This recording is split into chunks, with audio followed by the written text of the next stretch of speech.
Chapter 41, New Spell Titles. Slytherin. There's a rumor he came from the bogs of Eastern Ireland, though it's never been confirmed. Now, if you think carefully, you'll figure out Miss Ravenclaw's origin.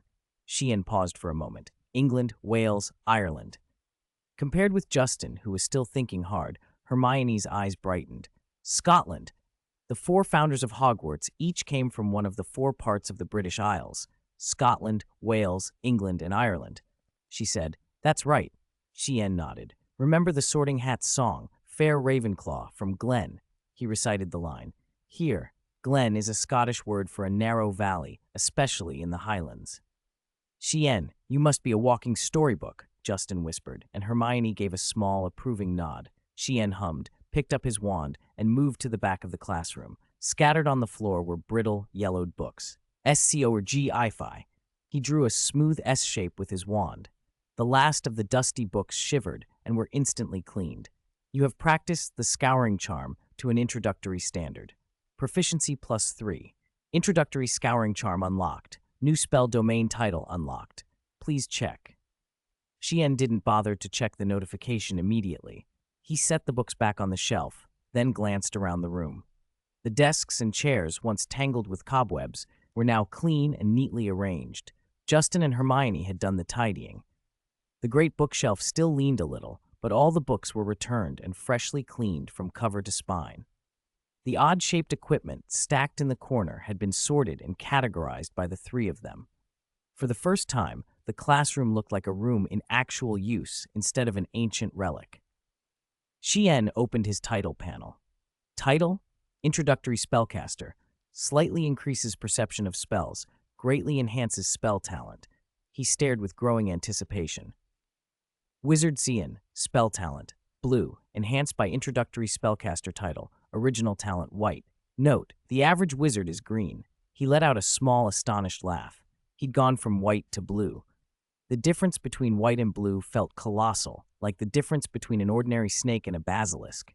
It explained a lot. He'd been struggling to learn the defense against the dark arts spells from classroom texts. Standard spells, primary, and the dark forces, a guide to self-protection, were vague and often suggested professor guidance. Relying on Professor Quirrell seemed unlikely, and depending on Snape was out of the question, so he'd tried to teach himself. Unexpectedly, guided by some inexplicable intuition, he'd unlocked red sparks and green sparks. Just 10 times each. Small spells, seemingly insignificant, but already useful. They had two practical uses. First, as emergency distress signals, the sort of spell used in the third task of the Triwizard Tournament, and second, as low-level offensive spells. When Harry and his classmates were first learning wand work, the most they could manage was to shoot sparks at each other. Those sparks were exactly the red and green sparks. On his way out of the classroom, he heard Madame Norris mew in the corridor, and then a voice from a portrait on the wall. "Sir Cadogan, a bet's a bet. Get me a good bottle of strong liquor from the drunken monk's painting." Cian looked up.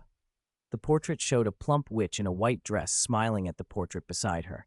That one was a squat knight with an absurdly long sword and grass stains on his knees. He sighed theatrically. "Merlin's beard. My dear Violet, why do you never care about Quidditch? Always hiding in the library, coming back so late.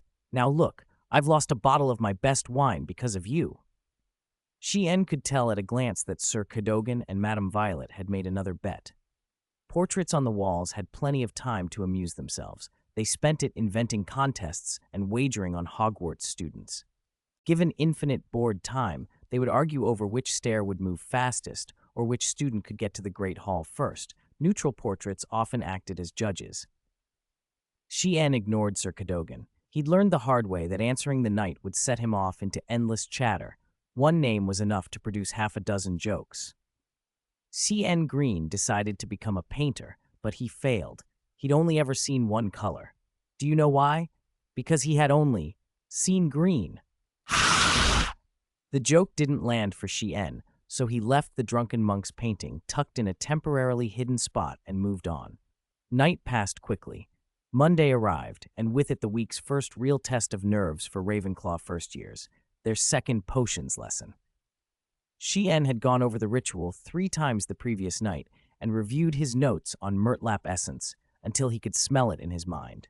He'd even finished his potions essay yesterday to make sure his understanding was as solid as possible. He wanted to be ready. The dungeon door burst open. Professor Snape swept in, his black robes billowing so the sallow hollows of his face seemed even deeper. His presence carried a cold, oppressive authority that made the students instinctively shrink back. An alliance between Ravenclaw and Hufflepuff, is it? His voice was low and cutting. A week has passed, and if I notice any of you stubbornly persist in an astonishing deficit of intellect and practical ability, he didn't need to finish the sentence. The first years were already trembling. Some went as pale as parchment. Chapter 42. Notes on the History of Magic. The dungeons were always cold and damp, the stone walls stained a sickly yellow. Shelves crowded the room, filled with oddly shaped glass bottles holding unspeakable substances, some bubbling, others settling in ominous quiet. Steam rose from the cauldrons and blurred Professor Snape's already severe features into something even more indistinct. "Chien, we can do this," Justin murmured, half to himself, half to his partner. Chien noticed the slight tremor in Justin's hand and understood. Last time they'd brewed murtlap essence, Snape had ripped into them. "Do you want me to help with the ingredients?" Justin asked, nervous. Chien shook his head gently. "I'll finish quickly." He didn't elaborate. Instead, he went to work. Justin watched him process the ingredients, light the cauldron, control the heat. Each motion precise, practiced, fluid. Compared with the other students around them, hesitant and watchful, Chien moved at least 3 times faster. Potions demanded precision and rigor. A competent brewer needed comprehensive, exacting knowledge, which is why Professor Snape brooked no shortcuts. Most students followed the steps mechanically. Only when they became truly adept did potions reveal its subtler wonders. Chien had immersed himself. He prepared the ingredients flawlessly, kept the heat steady, stirred with measured force, and timed everything with discipline. The cauldron gurgled and the potion thickened. Justin took notes, handed ingredients, kept the clock. He was Chien's assistant in every sense.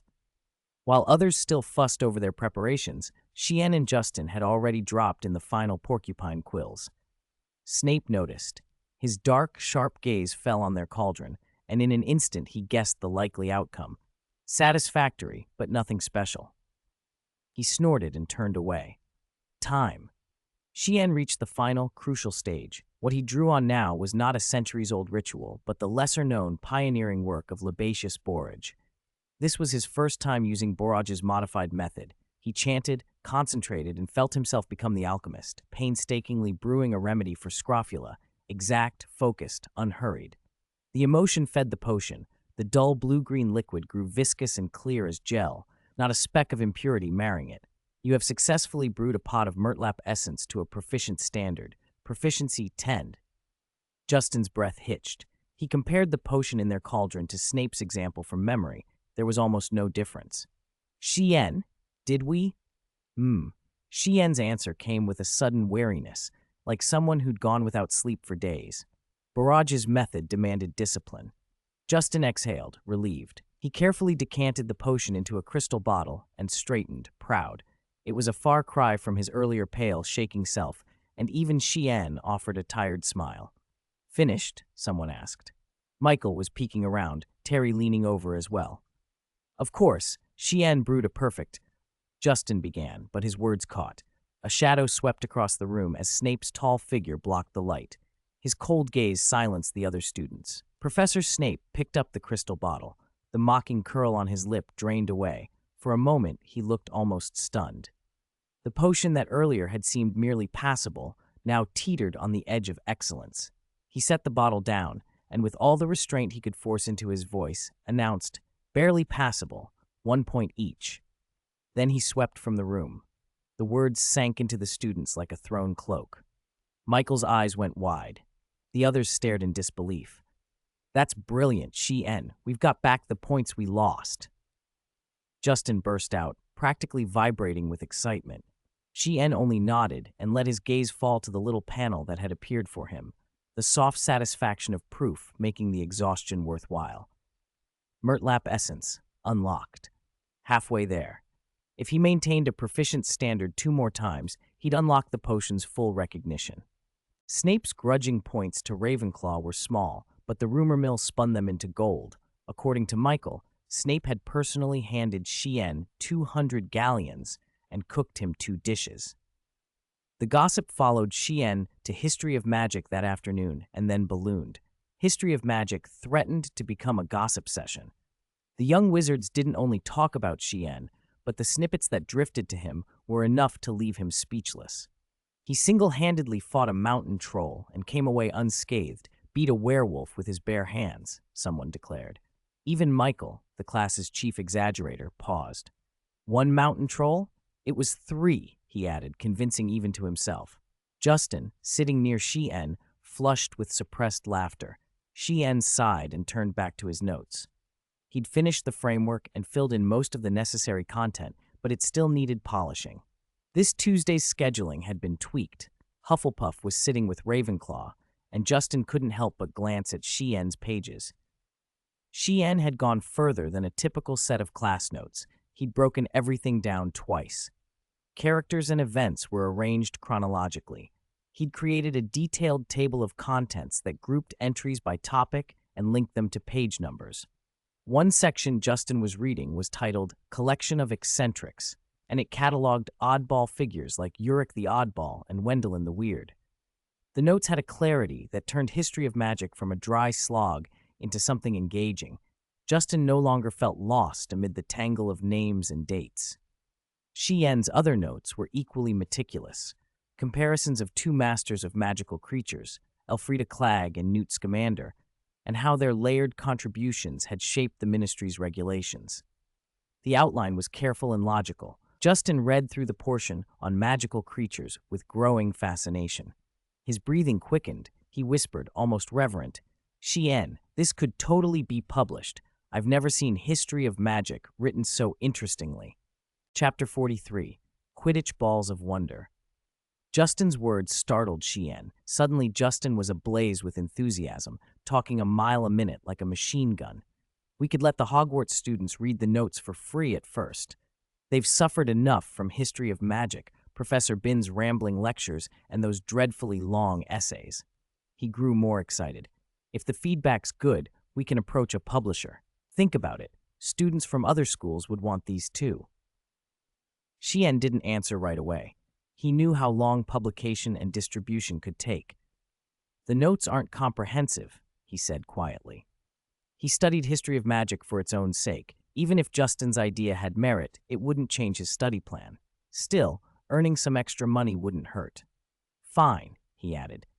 "But when you're done, you have to let me try to promote and sell them to the other students, right?" Justin softened instantly, pleading. Chien nodded. Hogwarts felt noisier than usual on Monday. Everywhere, corridors, classrooms, common rooms, young wizards clustered together, animatedly discussing something. Chien was puzzled by the commotion, but didn't pry. He was heading to a secluded classroom when a cough echoed in the corridor. He looked up and saw Sir Cadogan. The knight had stuffed himself with straw to masquerade as a scarecrow in a pastoral oil painting of a rice field. He hadn't thought to remove his armor or sword. Portraits at Hogwarts moved about and often treated themselves as pieces of furniture, so the challenge of outlasting each other's disguises was a popular amusement. Sir Cadogan, unfortunately, was terrible at it. He once tried to imitate Lady Violet, complete with hat and a brassy voice, an effort that was as comical as anything Snape's theatrics could inspire. Ahem. Chien tore off a page, scribbled Sir Cadogan in large letters, and stuck it over the painting. "Oh, little green, you found me again. Poor thing. Why don't you go discuss Quidditch with them?" Sir Cadogan cried in mock despair. "You didn't even last 3 minutes. Shameful. You owe me another bottle of good drink." A teasing female voice floated by, and Chien turned. This was the second time he'd heard the word Quidditch. His curiosity was answered a moment later when a senior posted a parchment with golden edging on the notice board. The first years cheered. Flying class was scheduled for Thursday and Friday. Reading the notice, Chien felt a flicker of anticipation. By the time he reached the practice room, he was lugging several books: Quidditch Through the Ages, Quidditch Balls of Wonder, The Complete Guide to Flying Brooms, The Flying Broom Care Manual, and The Official Guide to the Quidditch World Cup. The most notorious of them was Quidditch Balls of Wonder. When Madam Pince handed him that volume, she'd muttered that it was pawed over, drooled on, and abused by everyone, every day. For Chien, that sounded like praise. His interest in the book grew. Miss Ravenclaw left behind a lot at Hogwarts. Someone remarked as Chien stepped into the classroom under the stern gaze of Mr. Owl.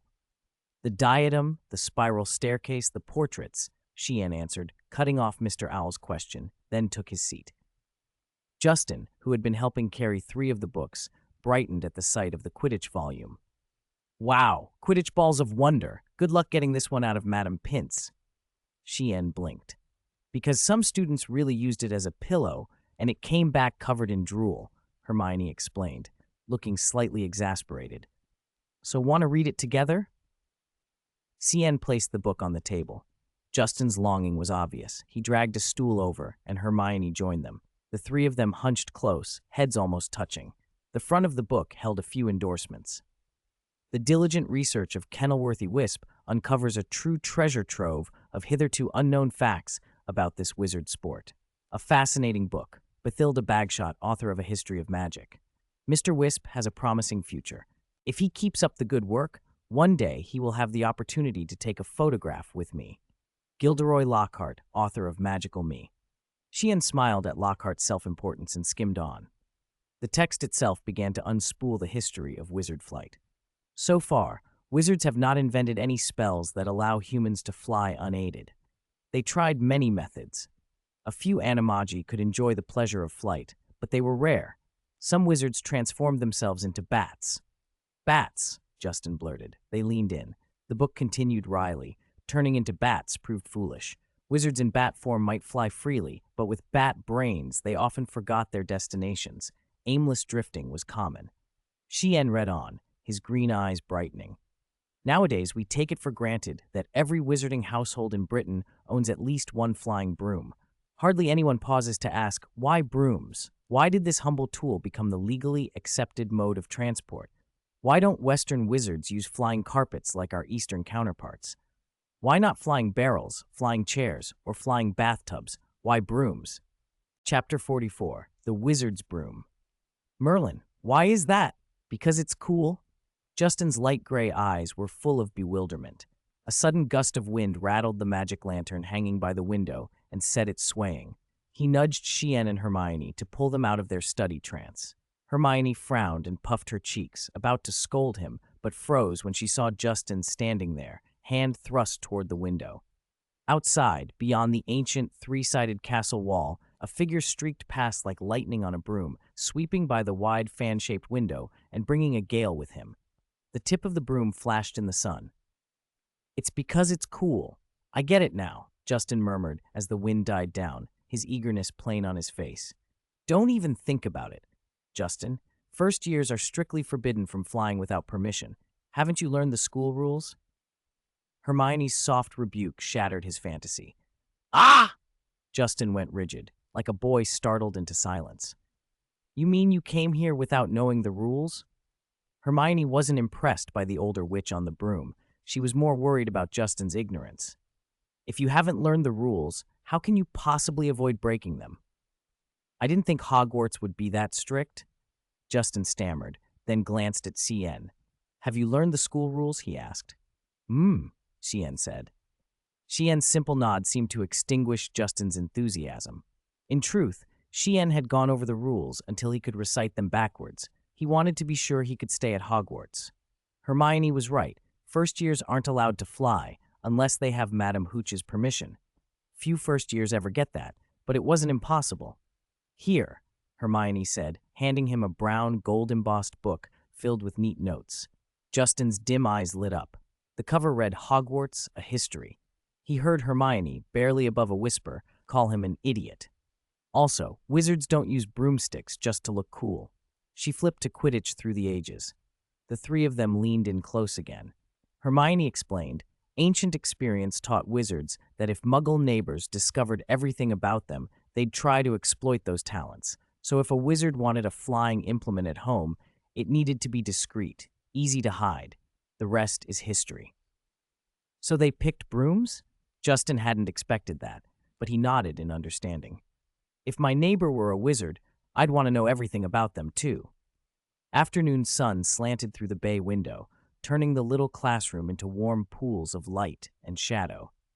Dust motes drifted lazily through a beam, like tiny golden sprites, until they suddenly quivered.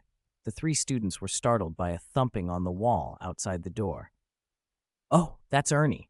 If he knocks on the wall like that, it means he'll be waiting for me in the Great Hall later. Justin's face brightened, and he leaned toward Chien. It's about Professor Snape. I asked Ernie and the others to help. Mother always says strength lies in numbers. Chien nodded, and the two boys said goodbye to Hermione and left.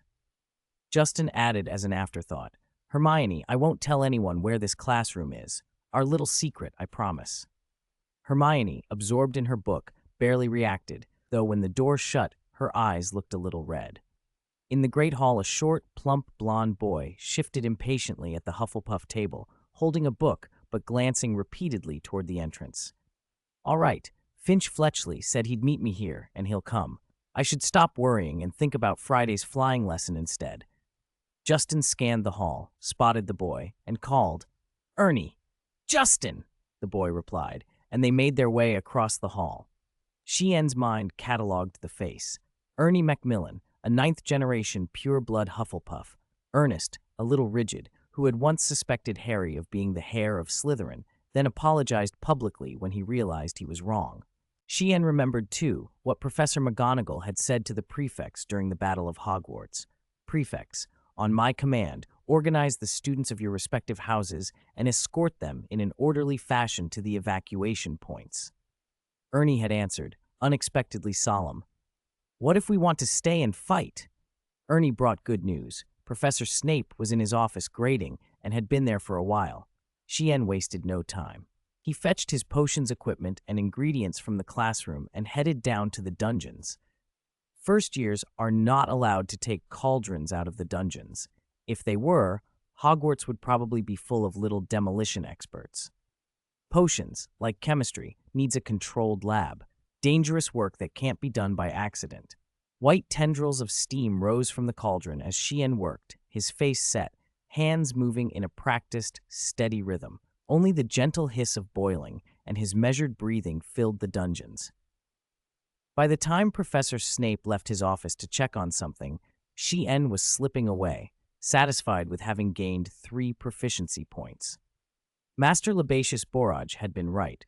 Without enough mental fortitude, the improved ritual couldn't be completed. The last potion had left him drained from the inside out.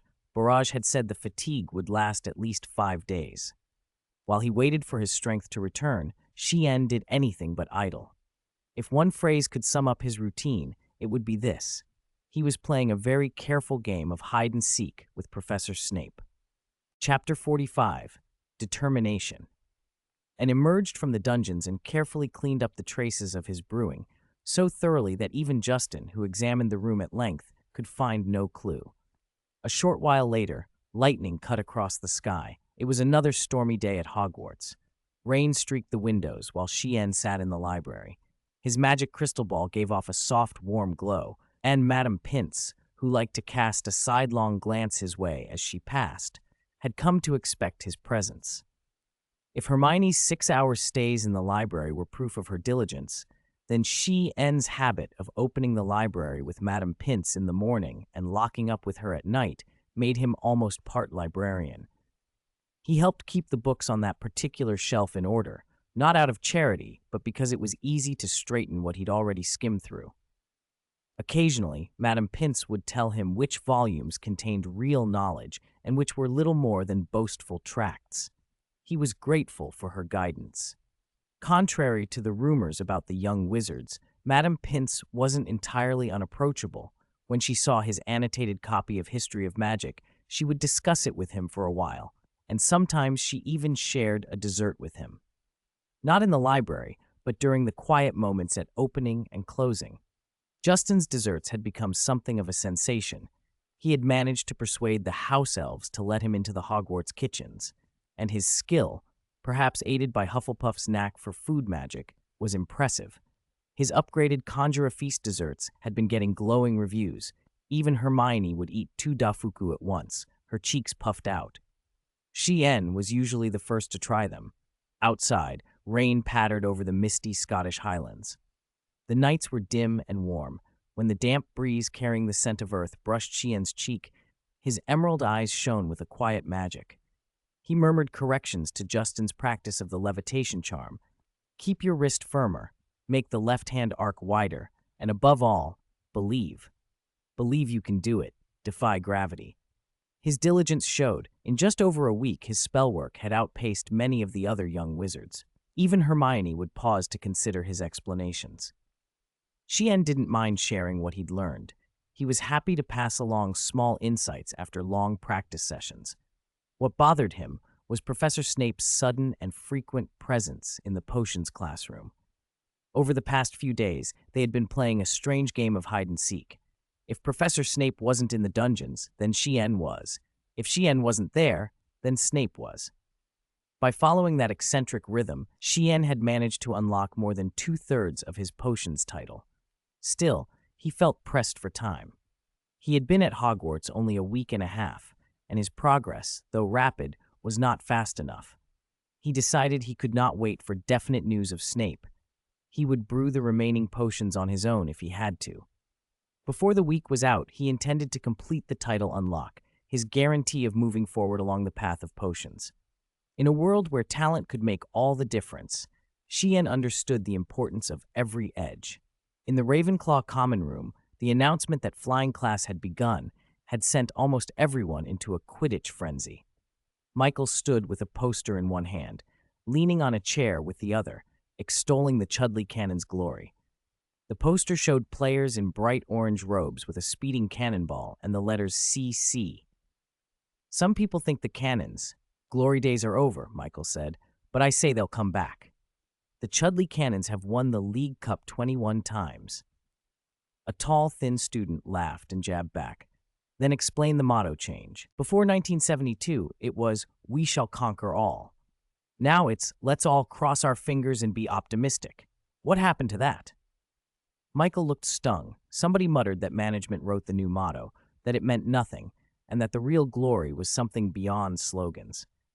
The room filled with laughter and teasing until Michael could only shrug with a defeated smile. Chien passed by with a pale face. Anthony trailed just behind him, pretending to read but never taking his eyes off Chien. "Oh, Chien, Anthony!" Michael's sharp eyes spotted them, and he hurried over, looping an arm through Chien's as if to claim the company. They sat together on the worn velvet couches beneath the warm glow of the fireplace. Astrological cushions and low stools were scattered over Persian flying carpets and velvet rugs like a constellation of seats. The Ravenclaws debated various Quidditch teams across Britain and Ireland, their earlier boasting about flying prowess forgotten as they traded team statistics and stories. Chien pulled out a book he'd brought, Quidditch Balls of Wonder. It was a diverting volume. One entry read, for example, that the Falmouth Falcons were known for daring play and their world-famous beaters, Kevin and Carl Broad, with the team motto, "Let us strive for victory, but if we cannot win, let us smash a few heads." It was the sort of thing that raised eyebrows and drew laughter. Suddenly the room fell quiet around him. 6 or 7 heads leaned toward the table. "You borrowed Quidditch Balls of Wonder?" Michael exclaimed first. "Can I see it?" Chien felt a swell of amusement as the others clamored, the usual suspects, including guys who owned the book already. Anthony sighed as if disappointed at having been late to the fun. Terry sat by the stained glass window, watching the rain fall and absent-mindedly counting the droplets. He had been there for 3 hours. Chien pushed the book into the center of the table and let everyone crowd around it. Voices rose. "Let me see. Me too." And even those who already owned the volume joined in the excitement, eyes bright at the prospect of borrowing Madame Pince's precious copy. As Michael's voice carried away through the chatter and the storm outside, Chien's thoughts drifted back to tomorrow. If Professor Snape wasn't in the dungeons, he would go down and brew. Risk it if he had to. He was only 6 proficiency points away from finishing the most difficult scholarship fragment. With that completed, he would finally have the leverage he needed to press onward in potions. Determination tightened in his chest like a promise. Chapter 46. The Eyes in the Dark, Hogwarts's magical curriculum, was varied and marvelous. There was herbology, where students had to outwit mischievous jumping bulbs, history of magic, taught by moaning ghosts, potion class, where a single distraction could cost house points. But the most loved and the hardest was Transfiguration. In that class, students could let their imaginations run wild, changing ordinary objects into astonishing things with few rigid steps or elaborate gestures. Professor McGonagall's manner was formidable, yet her mastery of Transfiguration captivated everyone. No one complained about turning a teapot into an elephant that squirted water from its trunk, and no one could resist making a quill stand up and dance. Despite the enthusiasm, few students succeeded quickly. Even Hermione's progress, famously fast, had only managed to change a match head into a needlepoint. So when Chien transformed a running mouse into a snuff box and back into a mouse, a crowd of students pressed around him, exclaiming, "Wow!" Chien had reached a proficient standard in intermediate transfiguration after only 2 weeks of practice, far faster than he or anyone else had expected. Professor McGonagall looked up from her desk, the worry lines at the corners of her eyes softening as satisfaction flashed behind her square spectacles. "Very good, Mr. Green. An excellent transfiguration. I'll award Ravenclaw 5 points." She rose and walked straight toward Chien, ignoring the chatter. Her eyes held only him. He, flushed and a little shy from concentrating so intently, watched her approach. "Follow me after class," she said quietly. Chien paused, then answered, "Yes." When the bell rang, the class emptied. Students spilled into the corridor for flying and other activities, leaving only Chien and Professor McGonagall. As she led him down the second-floor corridor to her office, Chien could still hear the whispers. Rumors that a Ravenclaw had been earning the most house points, perhaps twice as many as the next student. McGonagall's usual sternness had softened. She had planted a seed where none had seemed possible, and now she watched it sprout. Her office was small and warm, with a roaring fireplace and a window overlooking the Quidditch pitch. She asked him to demonstrate his transfiguration again. Her voice, though firm, had an unconsciously gentler tone. This was private tutoring with Professor McGonagall herself. When Chien left her office, his intermediate transfiguration had improved noticeably, and he carried a new transfiguration notebook. McGonagall had patiently answered his questions and pointed him in the right direction. Transfiguration was as much about the wizard's will as about technique. Emotions could warp the result. Sadness or shock could disrupt a spell. Even rare talents, animagi and metamorph magie, were vulnerable. McGonagall had mentioned Tonks. After Sirius's death, she had trouble controlling her transformations. Her hair had gone dull and limp, her form thinner. Magic responded to the mind.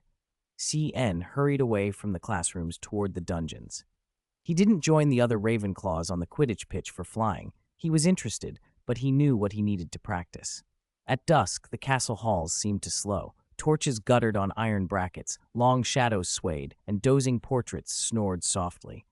Sunlight slipped away behind the stained glass, and the air grew damp and heavy. A spiral stone staircase revealed itself behind a tapestry. Cold rose up the steps.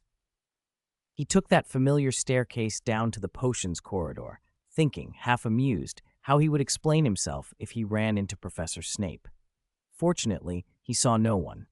His green eyes brightened. He hastened to his cauldron, set it up, and began work, pulling out his notebook in the same smooth motion. He had brewed at least 10 cauldrons of Murtlap essence and had practiced the recipe countless more times in simulation. He knew each step by heart and could afford to tweak things. The potion gurgled comfortingly, a thick, dark green surface bubbling and popping. Dried nettle and powdered snake fangs had been ground to a fine emerald dust. Chien added them in measured portions. Each addition quickened the boil. At that point, he had to stir 3 times to the right. Half a turn more or less could ruin it. But he did not stick slavishly to rote. To Chien, magic was an ideal and a craft. Spells responded to the mind, yes, but precise pronunciation and measured gestures mattered too. If the magical world had paid attention to that, textbooks might tell students not just to pronounce clearly and flick and swish, but what clear actually sounded like and whether to wave left or right in big or small arcs. Instead, the school expected the talented to discover the right movements by instinct, and the rest to grind until they lucked into them. She recorded both right and wrong postures and pronunciations. He analyzed differences, ran small experiments until exhaustion. Michael in Transfiguration, he'd noticed, simply waved his wand at random, 10 repetitions of the same wrong motion. Sheehan's approach, combined with a kind of ancient intuition that surfaced now and then, explained why his transfiguration and potion work advanced so quickly. When intuition arrived, he seized it. So, now, he adjusted his stirring amplitude on a hunch and raised the heat slightly. Candlelight flickered in the dungeon. Shadows pooled where his sight could not reach. From one of those dark corners, unseen, a pair of gloomy eyes opened and watched. Chapter 47. The Potions Professor. Foolish methods used by foolish people, even when followed to the letter, could do no more than scrape a passing mark. What a waste of a potions master's time, Severus Snape thought as he watched the latest botched attempt. His dark eyes flashed with irritation at the clumsy technique, but when they fell on those bright emerald pupils across the cauldron, the anger cooled. There was something about the boy that steadied him. Over the past weeks, the student had come, rain or shine, sneaking into the dungeons to practice, toiling away to brew pots that were often rubbish. Snape felt a complicated emotion he did not like to name. He had not driven the boy off, after all. In the last potions class, the student had produced a potion that was, if only just, excellent, proof of progress. Snape found himself slipping down secret passages to watch the slow, fumbling practice.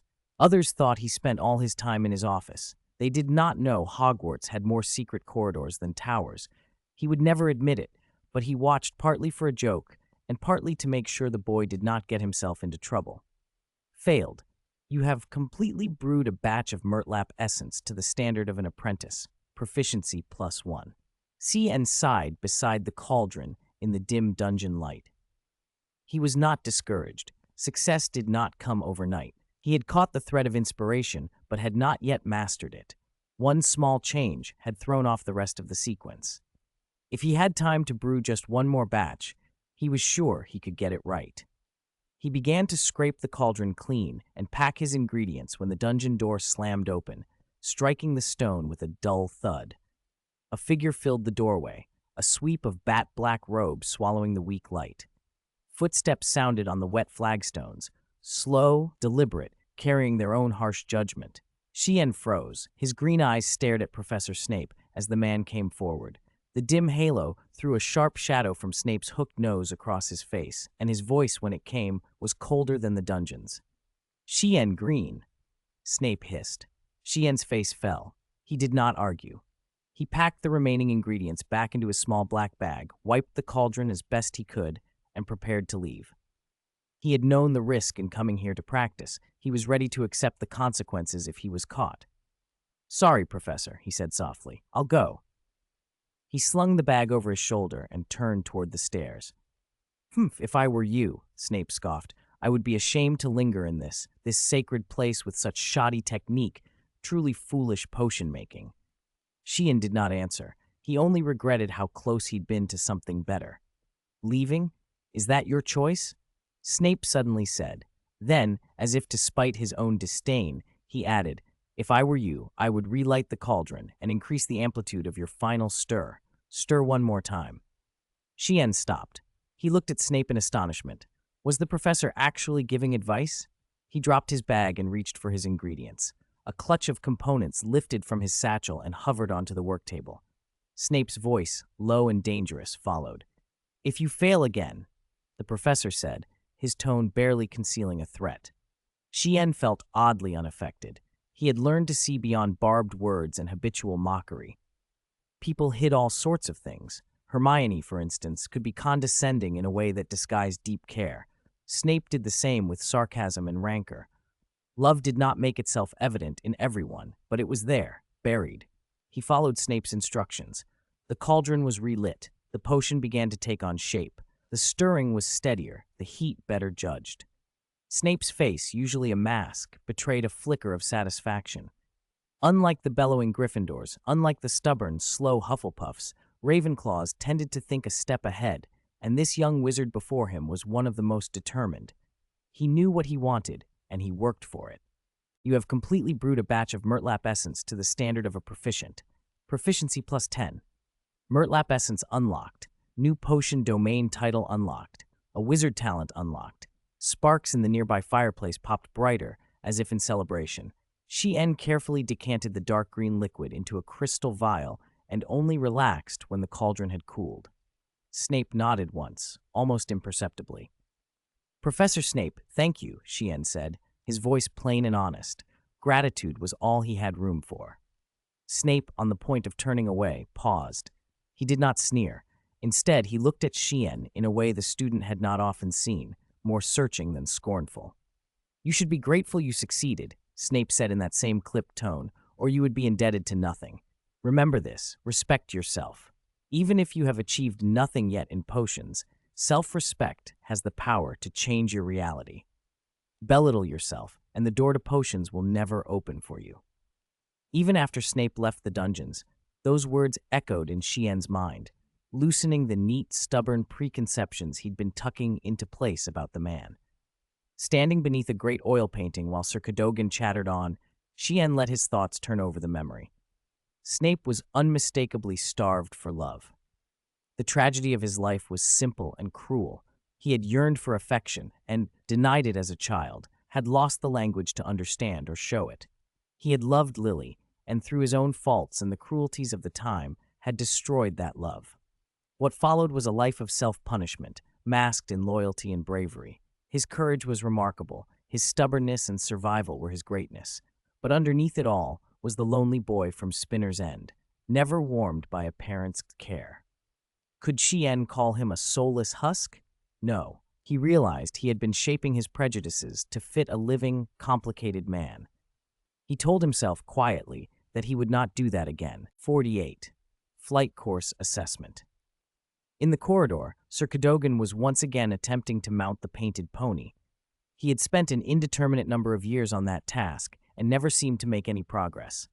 As he tried, he talked nonstop to Sean about Quidditch. When he got excited, he slapped the pony's rump, only to be kicked so hard he folded up like a shrimp and was flung across the frame. Sean offered a silent prayer for the night and opened his system panel. Title: Potion Novice. Slightly increases perception of potions, slightly improves potion talent. As expected, Sean nodded and continued reading.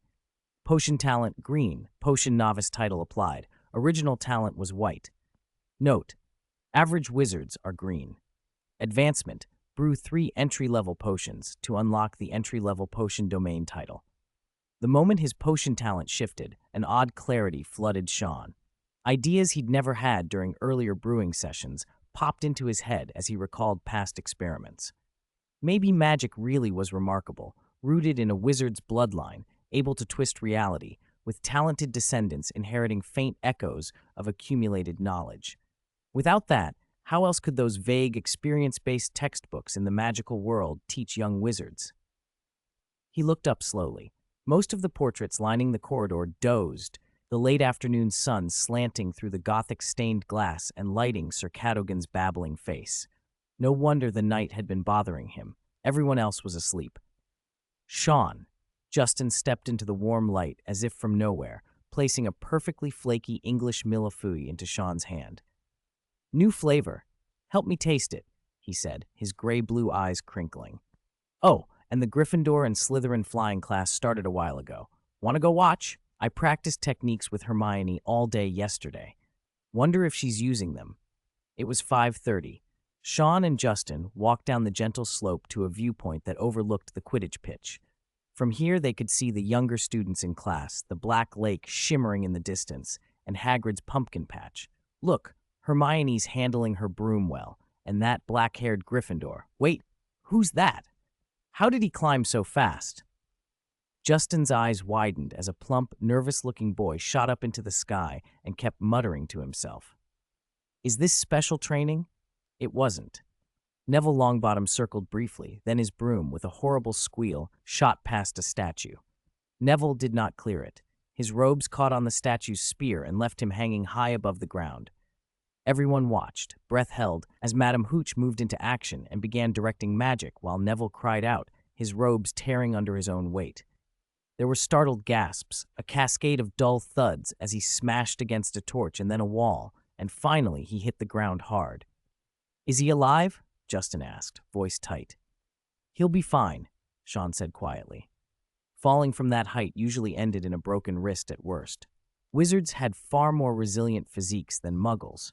Sean had started to suspect that the brooms carried little protective enchantment. It was the riders' bodies that handled wind resistance and brutal impacts. The Nimbus 1000 could top 100 miles per hour. The Firebolt of the 90s reached about 150. Bludgers were faster still. Collisions could be devastating in theory, yet at Hogwarts, the worst accidents usually meant a shattered jaw or a sprained limb. Wizards were, in effect, superhuman. Sean, on the other hand, felt decidedly ordinary. If he fell, he thought bleakly, he wouldn't just be bruised, he'd be scattered. The flying class ended without further incident. After watching Madame Hooch's demonstrations again and trying to memorize hand and foot positions, Sean and Justin found a still-shaken Hermione near the entrance. "How are you feeling?" Justin asked, handing her a steaming cup of honey lemon tea. Sean blinked. Where had he got that? "Not great," Hermione admitted, taking a sip and relaxing a little. "Honestly, Sean, the thing you need to remember tomorrow is, don't fall off. Flying itself you'll pick up. And did you see Neville?" "Yeah." Justin nodded. They helped her toward the castle, trading impressions of Hooch's teaching. Sean kept thinking about brooms and balance, but also about the small victory of unlocking his potion title. He'd collected 5 scholarship fragments now. Only herbology and defense against the dark arts remained. Herbology seemed manageable. Follow the steps, do the work. Data was the unknown. If Professor Quirrell proved unreliable, surely there were other professors at Hogwarts who could teach defensive magic. Back in the Great Hall, Hermione and Justin were still talking about the day's drama. Sean's attention drifted to a corner of the room where a pair of voices made him frown. "Eating your last meal, Potter? When are you catching the train back to the Muggles?" Someone sneered. Justin and Hermione both shot a look toward the Slytherin table. "You're much braver now you're back on the ground," the voice went on. "I'd be glad to take you on any time," Harry said coolly from the Gryffindor end. "If you've no objections," Malfoy said smoothly. "Tonight, a wizard's duel, wands only. What, you never heard of a duel before?" "Of course he has," Ron snapped, spinning around. "I'm his second. Who's yours?" "Oh no." Hermione's face flushed and she huffed in exasperation. "Just how many points do they want Gryffindor to lose?" Chapter 49, Sir Cadogan's Technique. After the quarrel, the students who had been at odds with one another dispersed, and the corridor quieted as they made their uneasy agreements. Harry and Ron were still whispering as they passed by. "What's a wizard's duel?" Harry asked. "You said you'd be my second. What does that mean?" "Oh, if you die, the second takes over," Ron said in a half-joke, then, seeing Harry's pale face, tried to sound reassuring. "But you know, people only really die in formal duels with proper wizards. You and Malfoy will probably just be shooting sparks at each other." "What if I wave my wand and nothing happens?" "Then throw your wand away and punch him in the nose," Ron said, suddenly firm. Hermione's face flushed with anger. "Don't they realize how many points they'll lose? I've worked so hard for those points, and we're still not even close to Ravenclaw. Now they want to hand over points?" She stormed off, and Justin, concerned, hurried after her. "Oh, Chien, we'll be right back. Don't worry, Hermione won't be bullied with me here." Chien nodded, though his attention was mostly on the Yorkshire pudding in front of him. Justin could handle the argument. He was a head taller than Ron and the others. Ron would think twice before saying anything too harsh. More importantly to Chien, tonight's midnight duel meant Harry would face a Cerberus for the first time, and that his school year adventures would officially begin. That might make Hogwarts safer, at least for this year, and that would let Chien concentrate on improving his skills. On the last evening before flying class, Ravenclaw enthusiasm was high. After a civil farewell to Madame Pince, Chien could still hear loud discussions about Quidditch drifting down the corridor. Madame Pince lingered over his notes with obvious interest. The librarian, feared and respected in equal measure, wasn't always grumpy. Rather, it was the students' behavior that often put her on edge. Anyone would be irritated to see painstakingly ordered books rearranged and a spotless desk covered in scribbles. So Xian took care to tidy up a little. A few scouring charms here and there were quick and effective. His history of magic notes were already halfway done, and Madame Pince had offered several useful suggestions. When he was stuck, she would quietly hand him a book that solved the problem, saving him an immeasurable amount of time. The heavy oak door of the library closed behind him. A cool evening breeze ruffled Xian's hair, and from the portrait above the fireplace, Sir Cadogan somehow burst out, waving a hand and shouting, "Oh, little green!" Xian kept walking with his head down, trying to ignore the portrait, but Cadogan darted between others, scrambling across the painted wheat of a lady with a straw hat, barely missing a group of monks. "You've got flying class tomorrow," the portrait called, "and today you don't want to hear advice from Scotland's greatest chaser?" Xian sighed and hurried on. Cadogan, however, was not to be brushed off. He trotted up on the painted frame, nearly toppled by a startled pony in another portrait, then picked himself up indignantly. "I've watched Quidditch for 5 centuries, little green. I know it better than that lady who teaches," he declared. "All right, speak then," Xian said, taking out his notebook.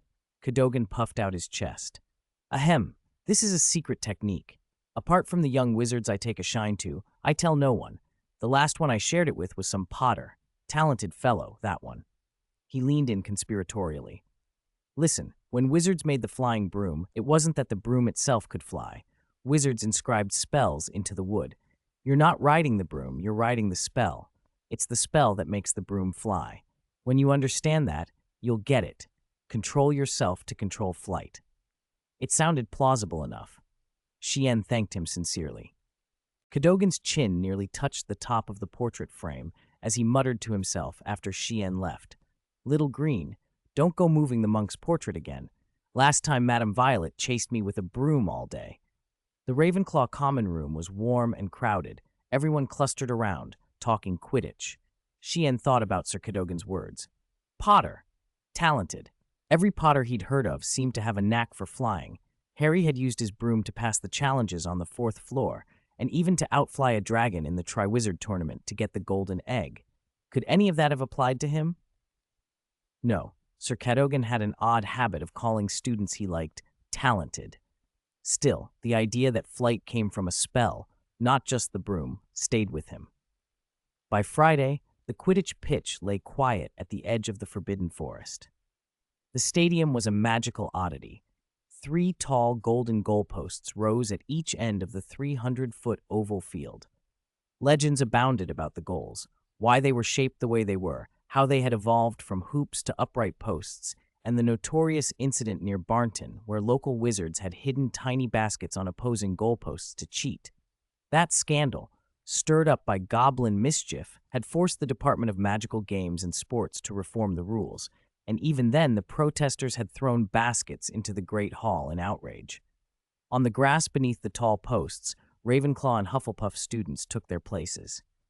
Xian clutched the thin broom he had been given and heard Justin lean over and whisper, "Xian, that broom looks way too thin. Can you even ride it?" Chapter 50. Freedom. It was a clear, breezy day. Xian, Justin, and the others walked across the sloping lawn toward the wide, flat expanse of grass that made up the Quidditch pitch. The warm wind rippled over the turf like an invisible hand. At the far edge of the pitch loomed the dark, forbidden forest, the one place Dumbledore had strictly forbidden them to enter. Every so often, a strange sound drifted from the trees, and the younger students craned their necks, equal parts awed and curious. Over 20 brooms lay neatly arranged on the grass. They looked old and well-used. Twigs stuck out from some of them. No wonder Justin had questions. "Why do they look so?" he asked. Xian smiled and answered quietly. "Wizards invented the cushioning charm. In 1820, Elio Smethwick made a big advance in cushioning. The brooms got a lot more comfortable after that." Even with his soft voice, several students nearby exclaimed, "Oh, I see." Footsteps approached. A capable-looking woman strode toward them, sharp-eyed and brisk. Her yellow eyes were hawk-like, her short gray hair lifted slightly in the breeze, and her voice was urgent and precise. "All right, what are you waiting for? Stand next to a broom, Quickly, quickly, no time to waste. Madam Hooch, Michael supplied, popping up from somewhere. She teaches flying and referees our Quidditch matches. Referee. The word pulled an image into Shien's head, odd tales he'd read in Quidditch lore. Over the centuries, a voice in his mind recited, there have been attempts to tamper with referees' brooms. He remembered the most infamous story. A referee's broom turned into a portkey mid-match and vanished, reappearing months later in the Sahara. Dangerous work. He glanced at the brooms with a new respect. Comet, Michael whispered anxiously as he reached his broom. Didn't the Universal Broom Company that made Comet go bankrupt in 1978? Where did Hogwarts get so many rare, out-of-print models? Shien checked his own broom. It was a shooting star. At least he'd be able to find an instruction manual for that. He breathed a little easier. Madam Hooch's voice cut through the murmurs. Before you mount, a warning. If anyone flies straight up, you'll have a long bottom situation. There was a collective intake of breath. He was lucky to only break his wrist, she continued. If you're unlucky, the wrong move could cost you your neck. A chill ran down several students' necks. One Hufflepuff clutched at his throat as if he might become nearly headless Nick at any moment. Now, facing your brooms, say the command. Loudly. Up! Up! Came the chorus. Some brooms obeyed immediately. Justin's broom bounced twice and settled into his hands on the first try. Others barely twitched. Shien tried it in Madam Hooch's measured tone. Up? Eh? His broom rose obediently, almost like a docile animal accepting a handler. All right, mount your brooms, Madam Hooch instructed. When I blow my whistle, push off with both legs and leave the ground. Push hard. After everyone was seated and had a moment to balance, she added, hold steady, rise a few feet, then lean forward a little and drop straight back down. Listen for my whistle. 3. On the broom, the students were mostly flustered. A few trembled. Even in the usually composed Ravenclaw group, Shien felt more calm than most. He didn't want to fly high. He was more interested in applying Sir Cadogan's trick he'd been thinking about. Broom flight, he reminded himself, was driven by the power of enchantments. If you wanted to turn, you guided the steering charm. If you wanted to stop, you triggered the braking charm.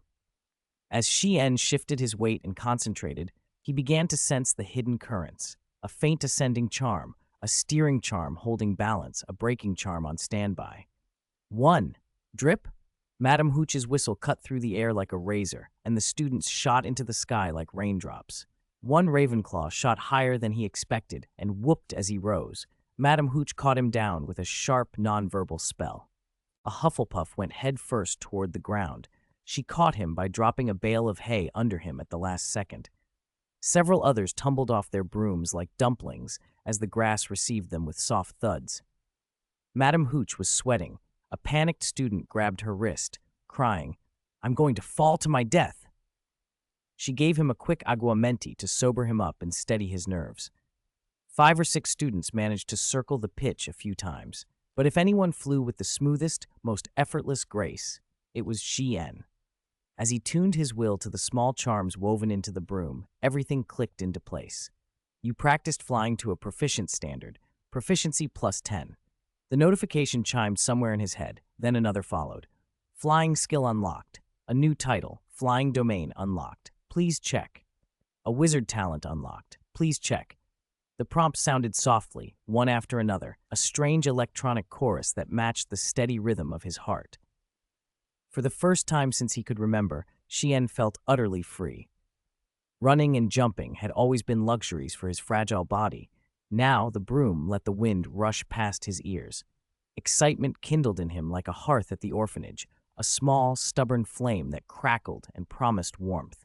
Excellent! Mr. Green, circle a few more times. Up! Make your broom go up! Madam Hooch's hawk-like eyes locked onto Shien the moment he took off. While helping one of the students who'd fallen from his broom back onto his feet, she guided Shien with a rare show of enthusiasm. Lean forward, lift your legs a little, and look up. Shien moved through the air like a streak of silver. He didn't fly with brute speed so much as with smooth, practiced control, the way a Quidditch player who'd spent years on a pitch moves. The other students who were still practicing stopped and watched. Their own brooms, disobedient and jerky, made them all the more aware of the hawk-like agility in the sky.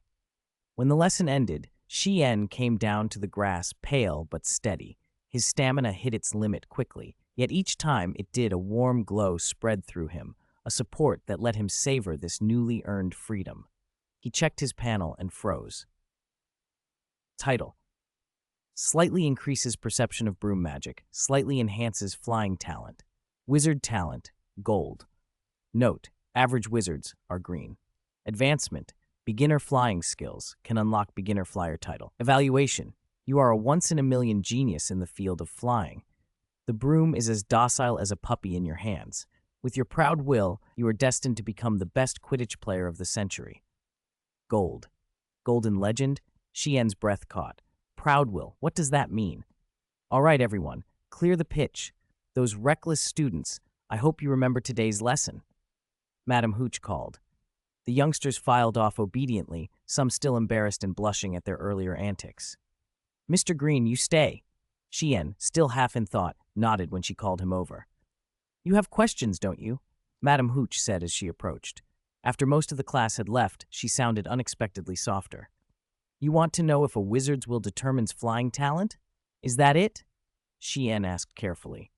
That's a clever little hawk, she replied. Most wizards are simply riding a broom, but a few... She held up her hand, and a broom swooped instantly into her grasp. They master the broom. Her words stayed with him as he left the pitch. Madam Hooch went on, as if sharing a secret. If you watch Quidditch players, you'll notice many of them are tall. Some say only tall wizards can excel on the pitch, but that's not entirely true. When a wizard is truly stimulated, the magic in their body brightens. That vibrancy tends to be positive, and it can improve a wizard's physique. She tapped his shoulder and left. Shien thought, what could be more stimulating than flying on a broom? It was like how playing basketball can make you taller. He added something new to his list of reasons to practice. Even if only a little, flying might strengthen his body. Flying and Quidditch were favorite topics among the students, and today they had another name to gossip about. Shien, people are even calling you a Quidditch reserve now, Justin said, laughing. You've never had any contact with the wizarding world before. Maybe Ernie fell off his broom and got confused. Charms class had already begun when Shien took his seat. Michael had ended up on his right. Shien, if I became your apprentice, would you teach me to fly? Mass, Michael started. Brooms are governed by spells, Shien cut in, eager to explain. If you can perceive the spells inside the broom, you can use a little magic to direct them. The other students, hearing the second half, peered at him with expressions that went from curious to baffled, as if he'd spoken some indecipherable scripture. Michael, Finch Fletchley, and Ernie, however, were prepared. All three pulled out quills and began to take notes. The rest, once Shien started saying things like, guide a turning spell with weaker than faint magic, guide a breaking spell with slightly stronger than faint magic, tuned out completely. Michael kept writing and muttered, perceiving spells, guiding faint magic, sounds like mysterious alchemy. Shien fell silent, partly because Professor Flitwick had just entered the classroom, but mostly because he was reconsidering everything in his head. If awakening magical power made a wizard physically stronger, could poor physical condition also affect the awakening of magic? Maybe his struggles with casting spells and brewing potions weren't just bad luck or poor technique. Maybe his magical energy level was unusually low. As Barty Crouch Jr. had said once, Avada Kedavra needs a very powerful magical foundation. Weaklings wouldn't even make a scratch. Perhaps Shien's will couldn't compensate for a lack of raw magical power. Transfiguration, the branch that most reflects a wizard's will, might require a strong will to compensate for lower magical strength. Flying, on the other hand, needed only gentle guidance and little raw power. Realizing this clarified his advantages and gave him new directions to pursue. He felt more certain of his assumptions and more determined to act on them. All right, enough daydreaming, Professor Flitwick chimed in with his usual high, excitable tone. The class snapped to attention.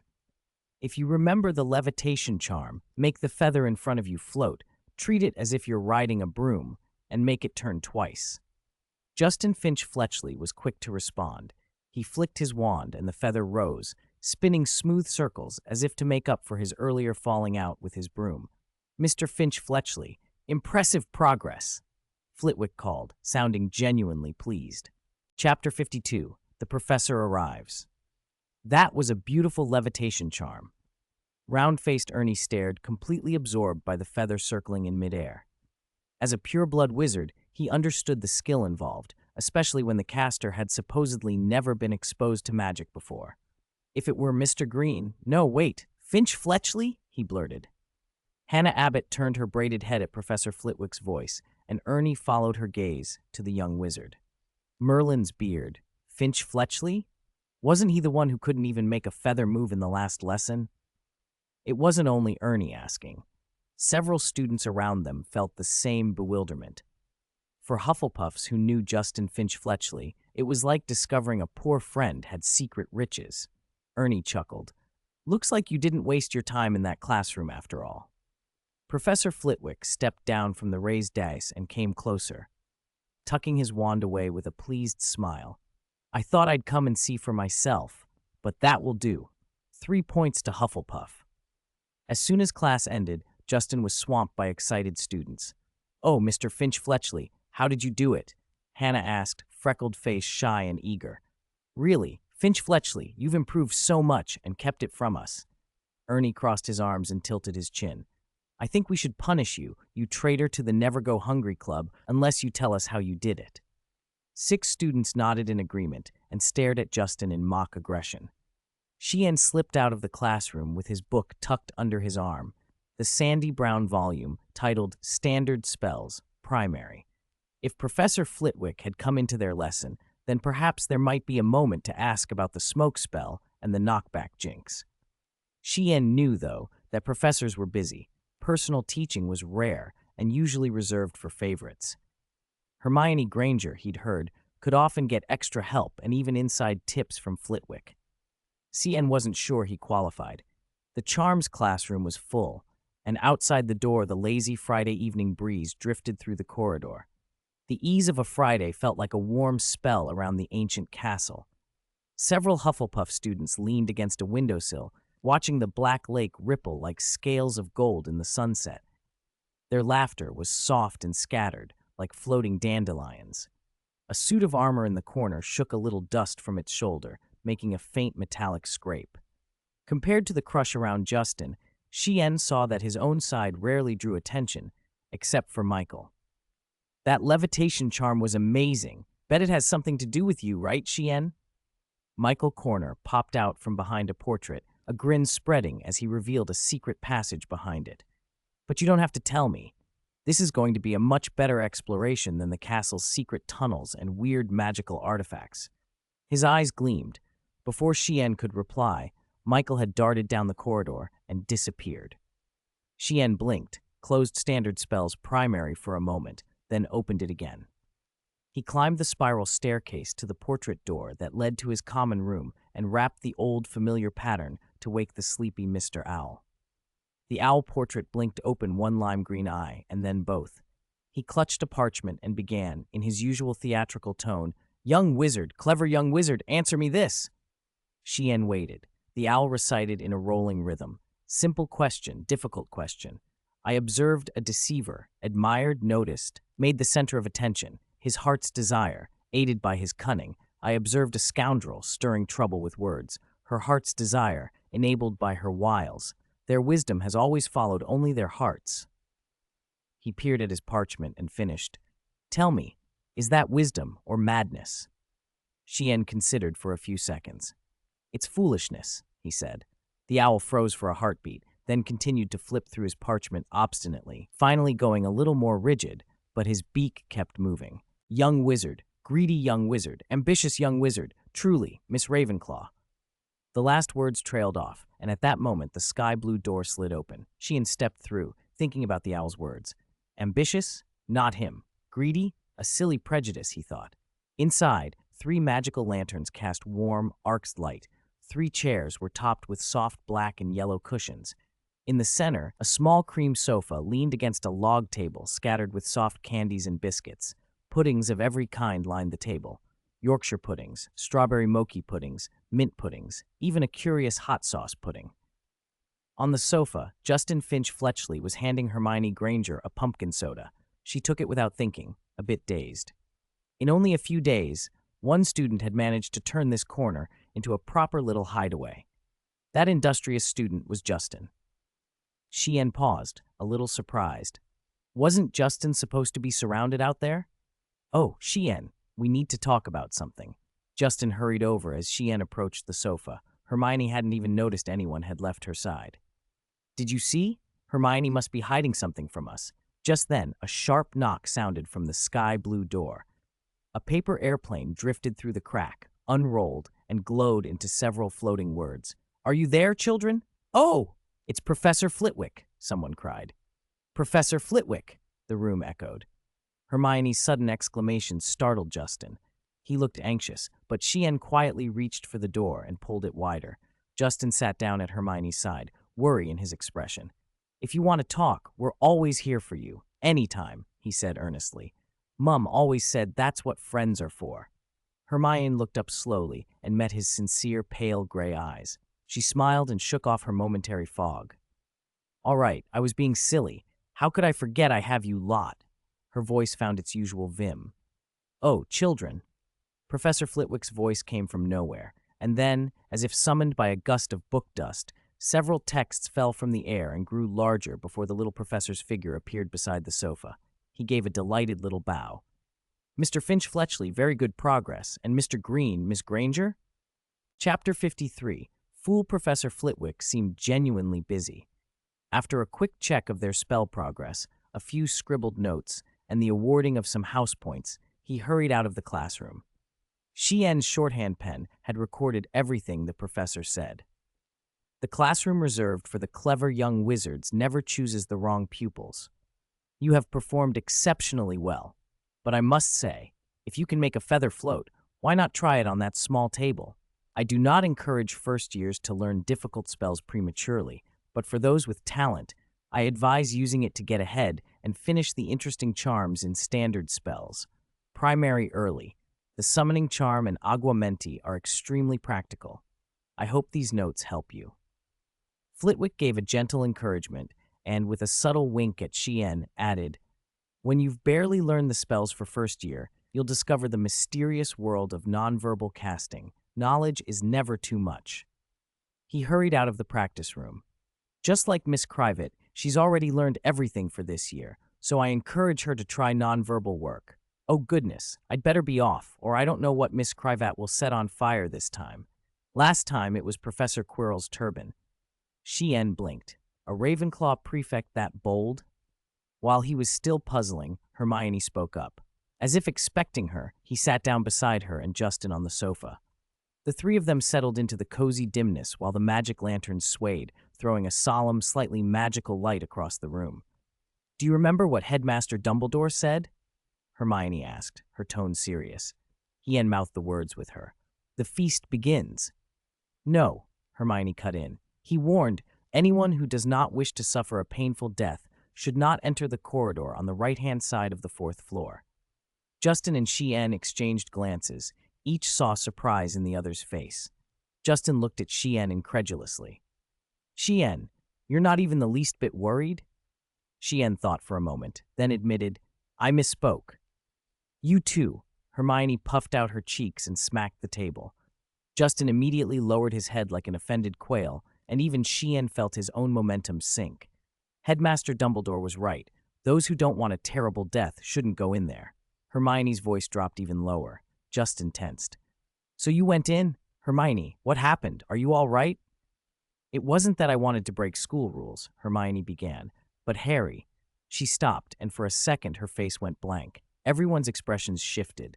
Justin's concern turned to alarm. Hermione's eyes reddened slightly. I'm fine, she said flatly. Actually, I almost died. Justin sprang up, breathing quick and sharp. Harry Potter? That Harry Potter? What did he do? I have to find him and make him explain himself. Chien reached and gently caught Justin's sleeve. Justin had been about to storm out, but Chien's steady hand brought him back. Maybe we should let Hermione finish, Chien said softly. Harry isn't going anywhere. Outside, lightning flashed and thunder rolled over the Scottish Highlands. The weather was unpredictable, but the little sitting corner they'd claimed shut out the damp and gloom. Justin muttered angrily under his breath, "Gryffindor cowards, always dragging others down." Hermione's voice, now quieter and more composed, described what they'd seen. "It was a Cerberus," she said. "Its teeth could crush skulls, and its saliva was corrosive. It was guarding something, probably a trapdoor." She was starting to drift as exhaustion from a sleepless night caught up with her. Her fear and panic ebbed away into drowsiness. Justin's anger peaked. He silently tucked a blanket over her, an expression rigid, prepared to leave. Chien sighed inwardly. He knew exactly what Justin intended. "Headmaster Dumbledore wouldn't be unaware of what's in Hogwarts," he said. "If the Cerberus was set up like that, it was probably on purpose. If Dumbledore allowed it, then it isn't truly lethal. Besides, the Cerberus didn't actually attack Hermione." Justin paused, then said quietly, "Chien, you're always so thoughtful. But Mum says, if doing what's necessary makes you look foolish, then let me be a fool." Without another word, he left. Chien watched him go. The flash of lightning lit Justin's profile and then vanished. It was a relief to have a steadfast Hufflepuff friend. Whether or not the headmaster cared about Justin's protest, Hermione certainly did. And that would make a difference. Chien didn't think any of this was outside Dumbledore's control.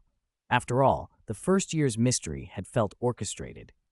But the fairy tale cosmos of stones and dark lords didn't trouble him as much as his own practical concerns. The Cerberus hadn't killed anyone, the Philosopher's Stone wouldn't be stolen, and Voldemort's essence was only a terrible experience to be born. His immediate problem was much more mundane. Scholarship money. Professor Flitwick had almost stated it outright. If you wanted to keep up scholarships, you needed the levitation charm at the proficient level, ideally with some nonverbal work, and you had to learn the summoning charm and aguamenti. Chien looked at the sleeping Hermione and gently moved the magic lantern farther from her face. His goal was clear now: grind his proficiency, raise his spellwork to a higher level, then ask Flitwick about defensive charms beyond the first-year curriculum. He would collect the last scholarship fragment and combine everything into a single package, 600 galleons, enough to keep him at Hogwarts. He settled in, cataloging a plan of study in his mind. The world's monsters could wait, homework and exams could not. Chapter 54, Aguamenti. The Cerberus incident had been a brief interlude in Chien's life at Hogwarts, enough to make a fuss, but not enough to leave lasting ripples. What had stayed with him were Professor Flitwick's notes. The descriptions were vague, but where there was vagueness, there was also room for insight. The casting gesture for aguamenti was usually described as an upward diagonal arc. Miranda Goshawk in Standard Spells Primary had once likened it to the arc of water from a fountain statue, a vivid image perfect for beginners. In her later book of spells, she revised it to the beautiful arc created by water striking a stone. She never explained why she changed it, but in practice, the latter description produced steadier guidance and cleaner results, something Chien had confirmed many times while practicing. He nodded to himself. "I think I understand." Saturday morning at Hogwarts was drowsy in most places, but not in the owl-guarded classroom where two heads were bent over a scatter of books. Steam rose from 3 cups of honey-lemon tea at the corner of the table, blurring the earnest faces of Chien and Hermione Granger. "Want to try?" Hermione asked. Chien stared at the printed gesture for a long moment, then said the syllables with deliberate care. "Agua, men, tea." Hermione waved her wand confidently, the tip tracing the natural arc they had been talking about.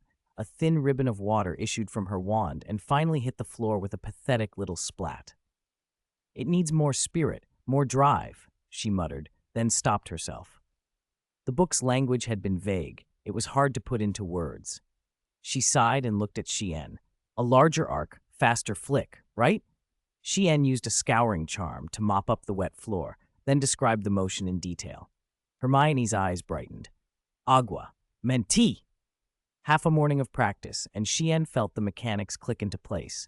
Tiny messages, like flashes of certainty, seemed to lean into his thoughts. Aguamenti, unlocked, 2730. Summoning charm unlocked, 130. Levitation charm, entry level, 200-900. Practicing with Hermione's precise instincts had sped him past the first hurdles. He spent a little longer on it, repeating the motion until his arm ached. Each attempt nudged the spell further into muscle memory. When they stopped, Xian used the scouring charm again to clear the last stains from the floor. The physical fatigue was real. His wand arm felt heavy, but so was the exhilaration of having learned something new. He traded a tired grin with Hermione. Both of them glowed with the small, private excitement of improvement. Hermione rattled off something else she'd read in Flitwick's notes about Accio. When a wizard summons an unknown object, you don't need to name a specific item, but you must know an attribute of it. Summoning living creatures isn't impossible, but most can't be summoned, and the ones that can usually aren't worth the trouble.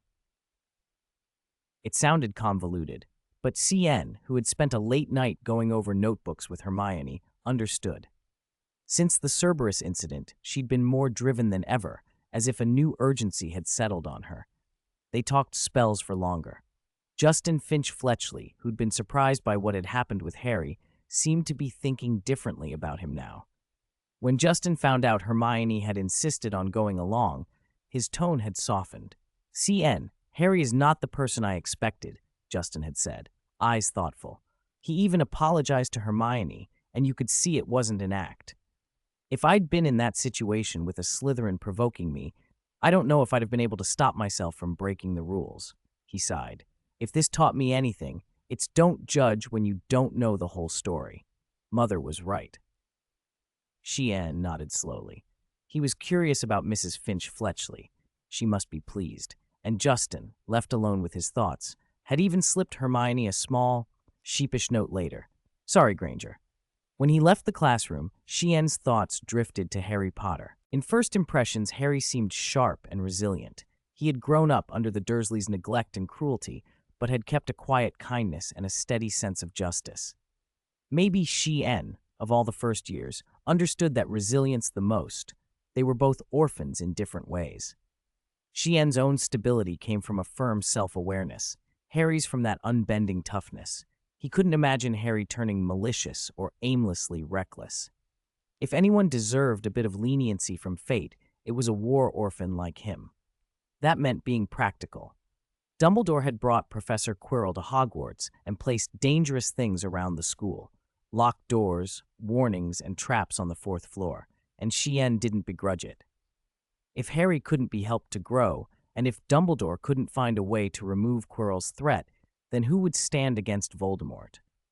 The only sensible precaution was to keep well away from Quirrell. Outside, the air tasted of post-rain cleanness. The grass sent off a misty vapor, the earth smelled sharp and delicious, and even the soaked oak seats of the stands gave off a faint mildew tang. A warm breeze lifted Xian's hair and sharpened the green in his eyes.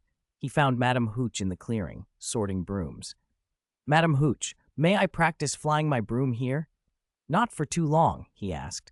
A little cautious, she swept him with her hawk-bright gaze and tossed him a mostly intact shooting star. "Oh, who did you think I was waiting for?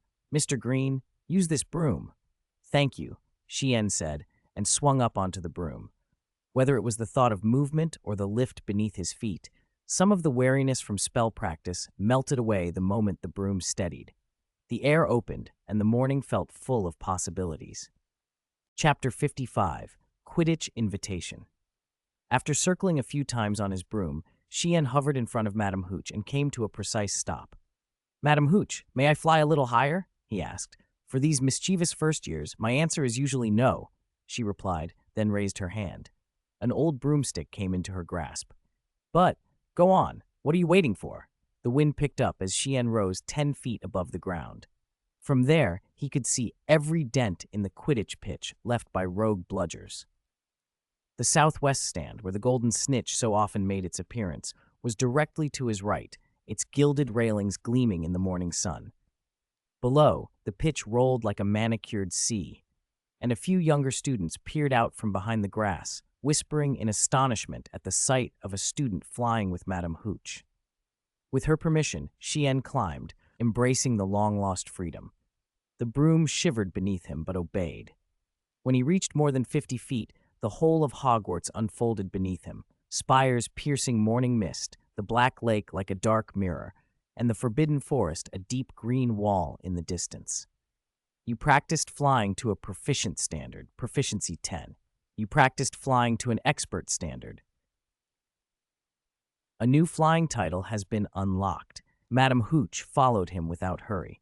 Perhaps she had been away from the pitch too long and had forgotten how terrifyingly talented top flyers could be. She didn't seem to notice how high he was going, instead happily offering practical tips. Under her guidance, Xian felt his fatigue ease, and his emerald eyes, turned toward the horizon, grew even more thoughtful. Magic comes from within a witch or wizard, but further description of it can be vague. What's certain is that a person's total magical reserve grows as they grow. If a wizard is exhausted and can't cast, does that mean their magic is truly gone? And how is it that emotions or mental states can unlock greater power? Gliding over the grass, Xian found an answer. Just as an ordinary person cannot use every ounce of muscular strength at once, a wizard cannot access all their magic immediately. Training, flying, in this case, slowly awakens previously dormant reserves. The process is slow but meaningful. He suspected daily spell practice, transfiguration drills, and potion brewing did the same thing, each at a different rate. In a room warmed by a bright fire, a pair of hands correcting homework paused. Professor Minerva McGonagall felt a draft, looked up, and caught sight of the young wizard flying smoothly, robes flapping like wings. "Quidditch, huh?" she said, an involuntary smile touching her stern features. She lowered her head to her work, then looked up again, crossed the room, and peered out the window in disbelief. It wasn't just a first year. It was that little fellow, Green. How could the frail student she had been worried about be flying so well? "Thank you, Madame Hooch," Xian said when his limbs finally went numb and he descended. He was sweating, but still had enough left for a scouring charm to hand the broom back to Madame Hooch cleanly as she touched down. "Interested in Quidditch?" she asked, clearly delighted. Madame Hooch's approval was plain. Disciplined, restrained, and talented. Young students like that were rare. CN, who had only read about the sport, remembered a few passages. The first Quidditch World Cup was held in 1473. Many fouls were recorded then. For example, transforming a chaser into a skunk, attempting to hack off the keeper's head with a broadsword, and releasing 100 vampire bats from beneath the Transylvanian team captain's robes. He shook his head to clear the image. "Even so, could I be a seeker?" Madame Hooch's eyes brightened. "Seeker has always been a special position. They're usually the best flyers on the pitch. Take out the seeker is first rule in Brutus Scrimger's A Beater's Bible." Xian shook his head harder. He shuddered at the thought of that book. "I don't want to be seeker." Madame Hooch laughed. "You've got a good chance of making the national team if you keep this up. All the teams, well, they have interesting mascots, and—" She trailed off. "The Bangers once captured a Hebridean black dragon as their mascot," she finished with a fond shake of her head. Xian laughed inwardly. Compared to a Hebridean black dragon, he felt more like a mascot himself. The thought struck him as absurd, and he fled the pitch with light steps, eager to test his theory about magical reserves without noticing the tall witch in deep green robes watching him. Inside a classroom, Hermione and Justin were whispering to one another. When conversation turned to someone everyone was curious about, it took some doing to stop. CN concentrated instead on practicing aguamenti. He needed at least 2 spells up to apprentice level. 8, 9, 1 too many, he muttered, slightly exhilarated. He couldn't be sure whether this awakening of his magic would be permanent, but it felt significant, something he hadn't read about in any book. Maybe he simply hadn't read enough. He opened his status panel. Agni Apprentice. Progress crept upward. His new title read, Title: Slightly increases perception of broom magic, greatly enhances flying talent. Greatly enhances flying talent? Xian murmured and checked the flying stat. Flying talent gold. No visible change. Perhaps the increase was relative to an ordinary standard, or perhaps it hadn't yet pushed past the cap of gold. While he waited for his fatigue to fade, Xian opened the tab for advanced potion making. Learning to fly was for the Ravenclaw Tower he still struggled to climb. Learning spells was for the upcoming scholarship exams. Learning potions was for a longer-term goal, earning galleons. Ample resources would let him buy more materials and support his magical studies. As a first year at Hogwarts and an orphan, he had few options. After hearing Professor Snape's pointed remarks, intentional or not, and giving the matter long thought, Shien had clarified his aim. Chapter 56. The Same Knowledge. Professor Snape wasn't entirely disliked by the students. At least Shien expected to find the potions master down in the dungeons. His sarcasm was sharp, but the knowledge he offered was enduring. It came from years of work by a true master of potions, and it was always precisely what a student like Shien needed. Evening settled over Hogwarts in a lazy, warm hush. The setting sun threw gold through the tall arched windows, striping the cold stone floor with long bands of light. The distant edge of the forbidden forest blurred as twilight crept down from the trees, swallowing the tops of the pines. Shien carried his small black bag past clusters of youngsters at play. A few Hufflepuffs glanced his way and fell silent. An orphan who boarded at school had few chances to earn extra galleons.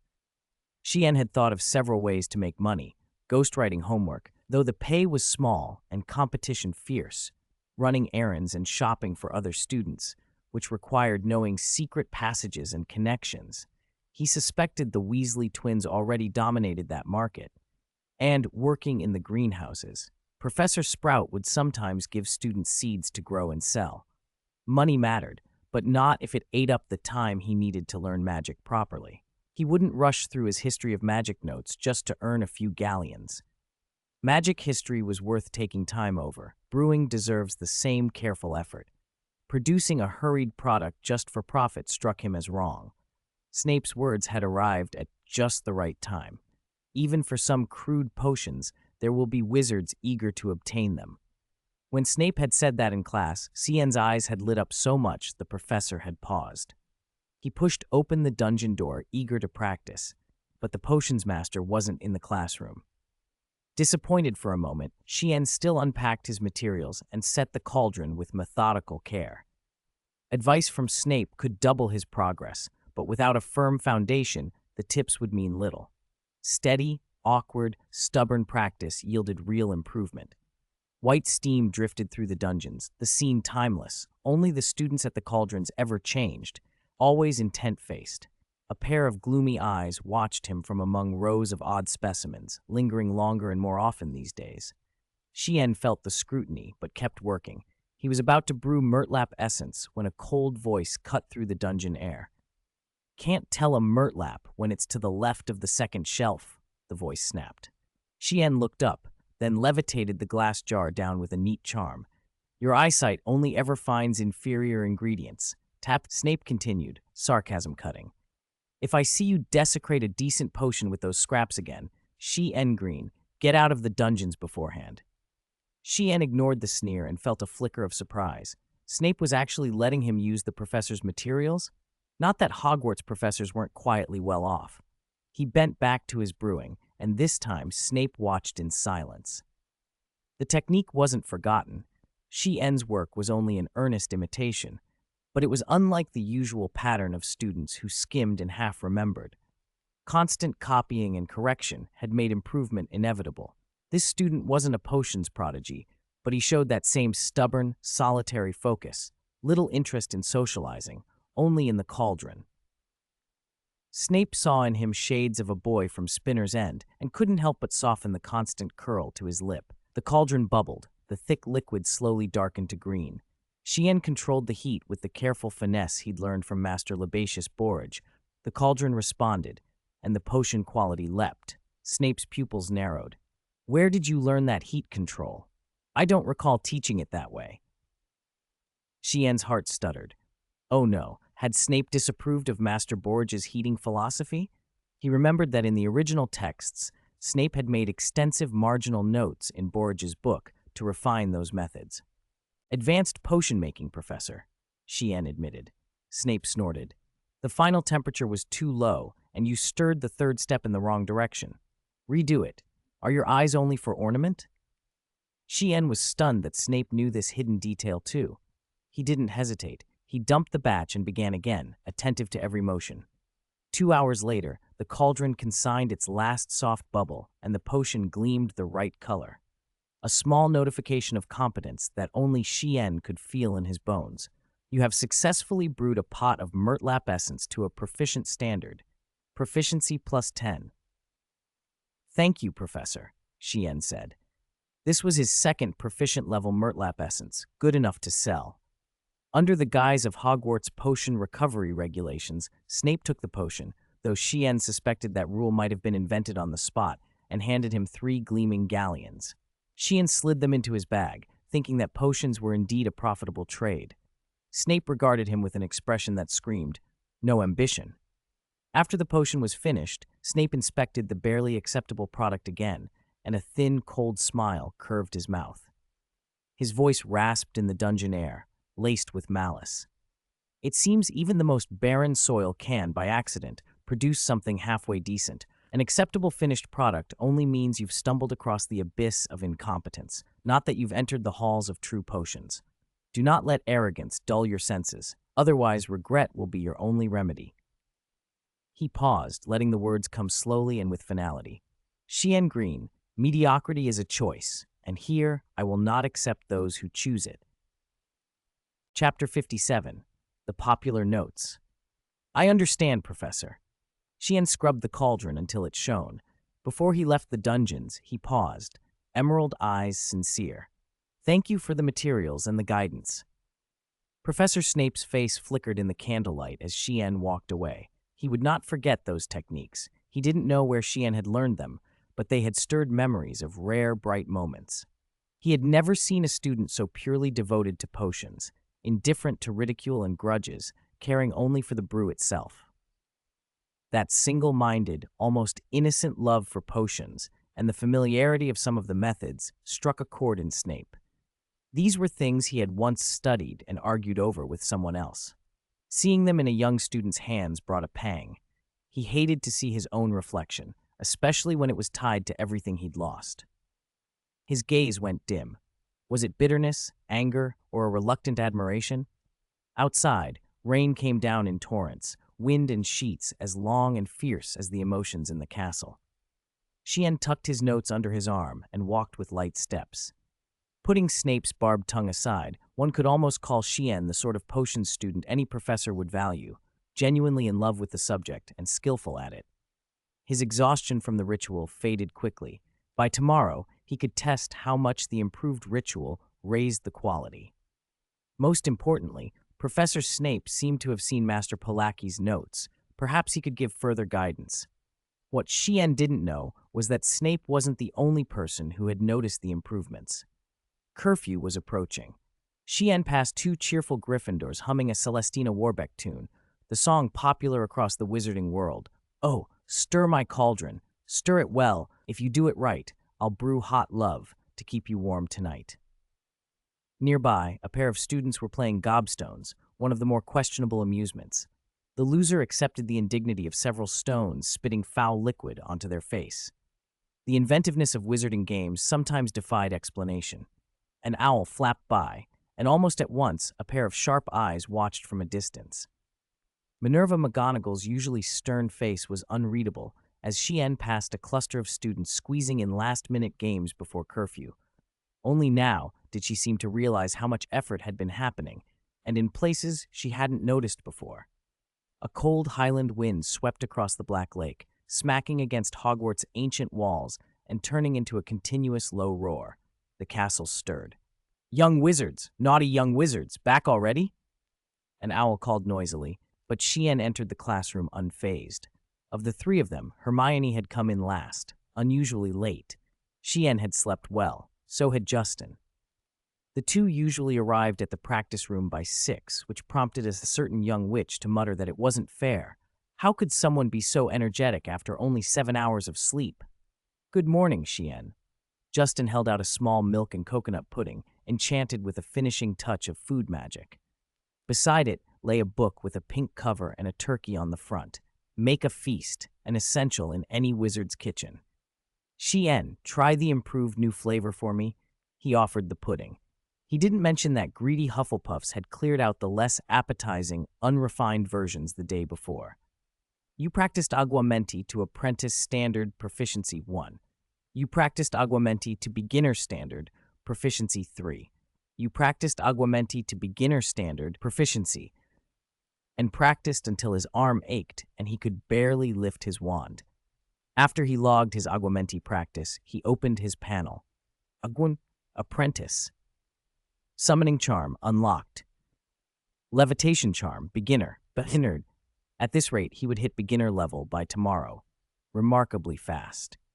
He was just about to head to the Quidditch pitch when Justin leaned close, suddenly philosophical. Oh, Shien, my mother always says there are many ways to deal with the world, but creation is the one thing that never fades. He looked at Shien with a kind of belated epiphany.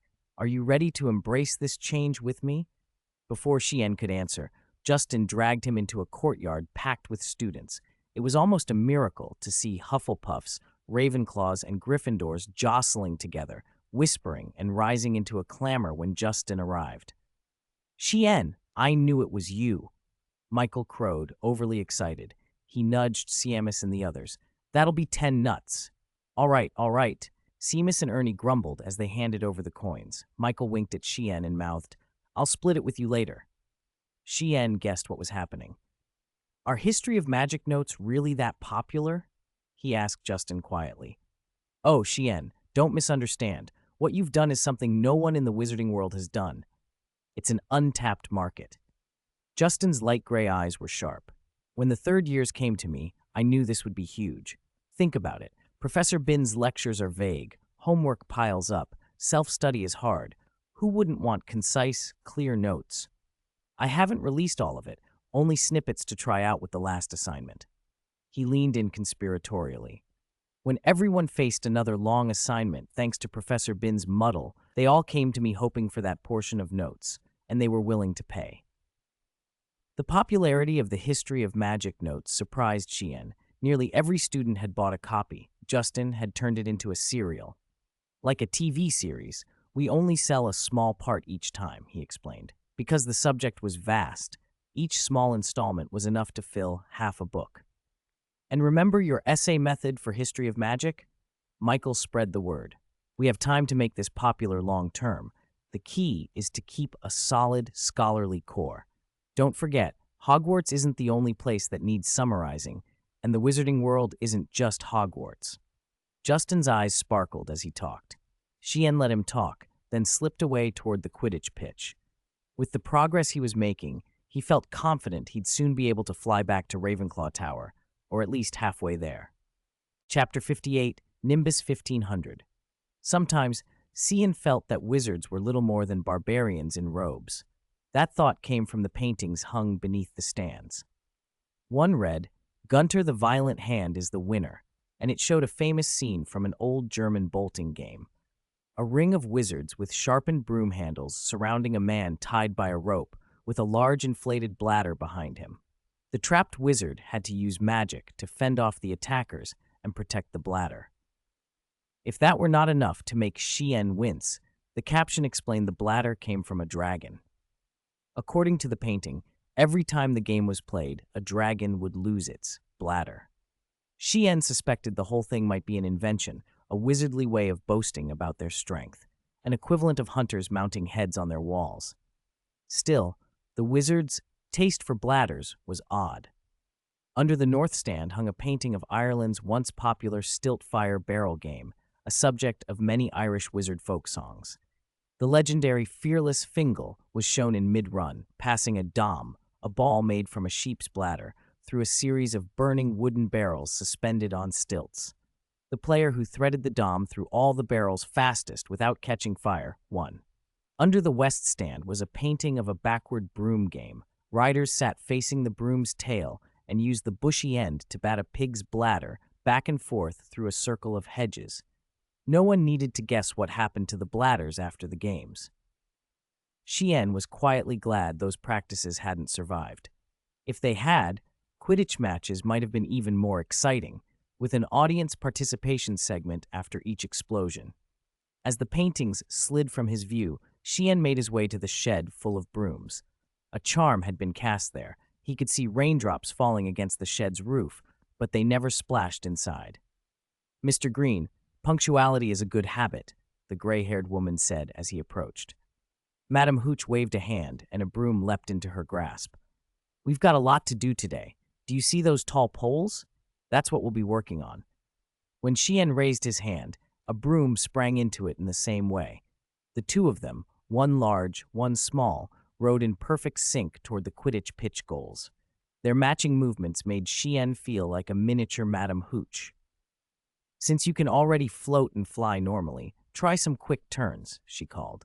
Her voice cut through the whistling wind as if some charm carried it. Under her instruction, Xian practiced weaving around the poles again and again. Madame Hooch's requirement was strict. While flying at top speed, your turning radius around each pole must be no more than 3 feet, and you must execute turns at a variety of angles. It was a hard goal. It was only his 3rd day touching a flying class broom, but magic rewarded talent more than time. Little notification panels popped up in his mind as he moved. You practiced flying to a proficient standard, proficiency plus 10. You practiced flying to a proficient standard, proficiency plus 10. You practiced flying to an expert standard, proficiency plus 50. The sound of the prompts was continuous as his movements grew more fluid. An instinctive sense of posture took over. He began to find the most efficient, effortless positions. The link between him and the broom strengthened until he could almost feel every thread of magic the broom carried, shaped by his will. That, he realized, was the secret to mastering a flying class broom. Madame Hooch's words echoed in his head. A wizard who truly knows how to fly controls the broom. Perhaps control like that wasn't limited to flying. He remembered the vivid current of magic he'd felt in the cauldron during the improvement ritual. Maybe potion making, too, required the brewer to guide the magic rather than merely follow instructions. His progress hit a ceiling, though. The broom beneath him was old. Some of its embedded spells behaved strangely, and combinations of charms produced small, erratic effects, like badly structured code cobbled together by someone who hadn't finished debugging. He had no idea how the thing still functioned. Amazing progress, Madame Hooch said, taking his broom and guiding it into a separate storage rack. You planning to fly back up to Ravenclaw Tower? Xian looked up, then realized she was right. Ravenclaw Tower was notoriously tall. The quality of many Ravenclaws fell considerably on long staircases. At night, the spiral stair echoed with the shouts and greetings of young wizards. Few wanted to spend their time climbing when they could fly. Every year, many first-year Ravenclaws practice on the Quidditch pitch, Madame Hooch continued, but only a very few get permission for flying class. She folded her arms and handed Xian a piece of parchment. He read it at a glance and memorized the requirements. Regarding flying class permission for first-year Hogwarts wizards, master at least 10 common flying techniques. Obtain permission from the Hogwarts flying class professor. Pass the flying class test. After passing the test, possess a broom of Nimbus 1500 quality or higher, updated 1990. He tucked the parchment into his bag next to the advanced potion-making notes. The goal was clearer now, but the line about needing a Nimbus 1500, a high-quality broom, weighed on him. That was going to be a difficult thing to achieve. Chapter 59, Owl Mail. Xian could understand why the broom mattered. On the Quidditch pitch, a flying broom was a wizard's comrade in arms. An old battered broom would be a huge handicap for a first year who had only just learned to fly. It might even be dangerous. Because broom making was largely a matter of craftsmanship, their quality could vary wildly. High-end brooms like the Nimbus 2000 didn't just have superior braking systems, they also paid for patented braking charms, allowing for sudden stops and starts. The delicate alchemical work woven into them made tight turns possible. The broom Xian had been given, however, would almost certainly disintegrate if he tried anything daring, a point the Comet Trading Company manual made bluntly clear. As you can see, this is a training broom, the manual's salesman, Randolph Cage and Basil Horton, had said. 30 galleons. What more do you want? They had a point. For most other students, this would not be an obstacle. A Nimbus 1500 wasn't out of reach for many families, and Diagon Alley's Quidditch shops would happily deliver a better broom to Hogwarts at the price of a letter home. For Xian, though, a letter was a miracle he had no reason to expect. If anyone sent one, it would be extraordinary. That meant his plan to fly into Ravenclaw Tower had to be put on hold until he could leave school. Noon on the Quidditch pitch was drenched in generous sunlight. The sky was clear blue, with a few thin clouds like careless strokes of white paint. Sheehan hesitated and asked one last question before leaving. "Madam Hooch, if I can't leave school, then—" "Oh, Mr. Green, I don't think that's something you need to worry about," Madam Hooch said, handing him a towel as she wiped raindrops from the roof of the shed. "Train hard, Mr. Green. You'll be fine." She strode away on her broom and left Sheehan puzzled, standing alone in the corridor. A portrait knight was swigging strong liquor nearby. He gurgled it so often his face was flushed, and a long sword hung at his side, his knees streaked with grass stains from falls. He was shouting the sort of slurred judgments drunk portraits were famous for. Hogwarts headmasters through history. Oh, Violet, you must know, Phineas Nigellus Black was a crooked, foolish man. Armando Dippet was shallow and misread people. Dumbledore is very good, but a knight cannot lie. He is a— Sheehan cut in before the tirade could get more dangerous. Wizards seem to have an odd, unrestrained temperament sometimes. "Sir, if you keep this up, you'll be the only one awake tomorrow, or the sun will be," he said, kindly but firmly. "Oh, little Green." Sir Cadogan blinked. The flush remained, but he steadied. "I mean, Dumbledore is a headmaster who satisfies all wizards." Mrs. Violet, the lady in the portrait wearing a white underdress, blinked in disbelief. "Sir Cadogan, is that really true?" Sheehan slipped past the noisy pictures and hung up the portrait of a drunken monk he'd installed the day before. Sir Cadogan had given him more flying advice than any teacher. If the old knight's life of centuries were to end because of a slip-up, Sheehan thought, his gratitude would feel like the grim punchline of a bad joke. Still, the castle was feeling more like home by the day. He could find his way into the great hall with his eyes almost closed.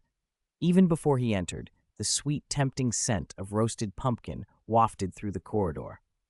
The main course that day was pork chops and Hungarian goulash, puddings in many varieties. Sheehan didn't have to guess who'd altered the recipes. Just then the mail arrived. Hundreds of owls swept into the great hall at once, startling some of the students. They wheeled and darted between tables until each found its owner, dropping letters and parcels into laps and earning delighted shouts from children who had been waiting all morning. Sheehan didn't expect any letters, but he didn't mind the owls. A few of the white birds landed by his place. He tore off a small piece of toast and fed them. The owls pecked gratefully, then took off again for the owlery to sleep. From the staff table, Professor Dumbledore watched, his long silver hair and beard catching the light, eyes twinkling benevolently over his half-moon spectacles. "Animals always find the kind children," he murmured to Professor McGonagall beside him. "Sometimes animals make better choices than wizards, don't they, Minerva?" McGonagall, who could turn into a cat, stayed silent but watched the students collect their mail, sharing in their excitement when they opened parcels or found sweets in their packages. Seamus, for one, would have been in tears if his friends hadn't saved him a few. After the Great Hall came a new spell to tackle, the summoning charm, Accio. It was one of the oldest incantations in wizarding practice, taught with dense, layered explanations that read like the compounded opinions of generations of spellcasters. The textbooks rambled. Sheehan preferred to experiment until he discovered the exact kernels of truth. In an empty classroom, he drew out a quill and focused. "Concentrate. Remember the object's properties. Accio, quill." The quill trembled, nothing more. "Try the lifting motion with your palm facing up," a voice said. Hermione had pushed the door open, arms full of books. She tried herself. "Accio, quill." The quill still refused to move. The two of them flipped through different textbooks. Just then, Justin burst in, grinning. "Oh, Sheehan, Hermione, practicing to summon quills?" Magic never opens to those without talent. But having some talent doesn't always make a wizard clever. Sheehan quietly put away the quill-shaped lollipop while Hermione sat there, cheeks flushed and furious. When he set down a real quill, he turned and saw Hermione glaring at Justin, who was nearly doubled over with laughter. It looked as if she would turn him into a skunk the moment he dared to laugh. "Go on, laugh if you want," Sheehan sighed. "Ha ha ha! Sheehan, Hermione, don't tell me you thought it was a real quill? That's the second funniest thing I've heard today." Justin chortled. "Justin!" Hermione fumed, puffing up her cheeks. At the sound of her scolding, Justin's grin vanished at once. "Oh, Hermione, help me out. I've been trying to learn Accio, but I can't get it. Is it the wand movement?" "Your swish is too hesitant," Hermione said, tamping down an odd blush. She relaxed into serious teacher mode and began coaching him. Xian took another quill out of his bag, another broken one. Quills were supposed to be durable, but not for him. He'd trimmed the shaft with a knife to eke out a little more life, but the worn part was gone for good. "Accio! Quill!" He pronounced the charm precisely. The quill quivered and floated gently into his hand. "You have practiced the summoning charm to apprentice standard. Proficiency." Xian blinked. Summoning charm? That was what the system panel called it. Why wasn't it Accio? Coincidences were rare in magic, he thought the naming over. Because a spell's true name is the will behind it, he murmured to himself. The caster's intent acts on the object and becomes the summoning charm. He tried again, focusing not on the word, but on the idea. "Accio! Quill!" Every quill in the classroom shivered and shot toward him. "You have practiced the summoning charm to novice standard, proficiency +3. More than a single quill landed at Xian's feet. Justin, clutching his own, stumbled and ended up sprawling across a desk. Hermione snorted, barely concealing glee. "Looks good. Is that a new dance move?" Justin's face went crimson. Now Xian understood what the summoning charm actually did. When you summoned something whose name you didn't know, you didn't have to get the word right, you needed to fix a property of it in your mind. You might not remember a book's title, but you could remember that it taught the summoning charm. If you focused on that attribute and set a boundary, say the school, every item that matched would fly to you. The mental cost rose sharply with vagueness, and if the charm could summon living creatures, the results would be terrifying. Thankfully, it clearly couldn't. Harry once tried to summon Hagrid and failed, and Xian thought that was probably for the best. He was sure that no muttered incantation of Harry's would have called up Ginny either. With that clearer understanding, Xian's skill advanced quickly.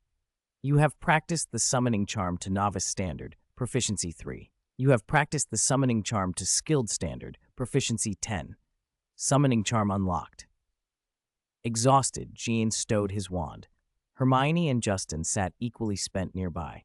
Justin recovered the fastest and somehow produced 3 steaming cups of honey jasmine tea from somewhere just out of Xian's sight. To this day, Xian had no idea where Justin kept producing food and drink. He only knew the tea was excellent. As dusk folded the castle in shadow, Xian made his way down to the dungeons. Long corridors were cut into moving shards of light and dark, and the portraits on the walls were entering their busiest, most pleasant hour. The fat lady appeared beside her good friend Violet, tipsy and leaning prettily against her frame, humming off key. "Look, Cian Green Sir Cadogan, your favorite troublemaker," she teased. Hogwarts portraits weren't merely paintings, they delighted in mischief.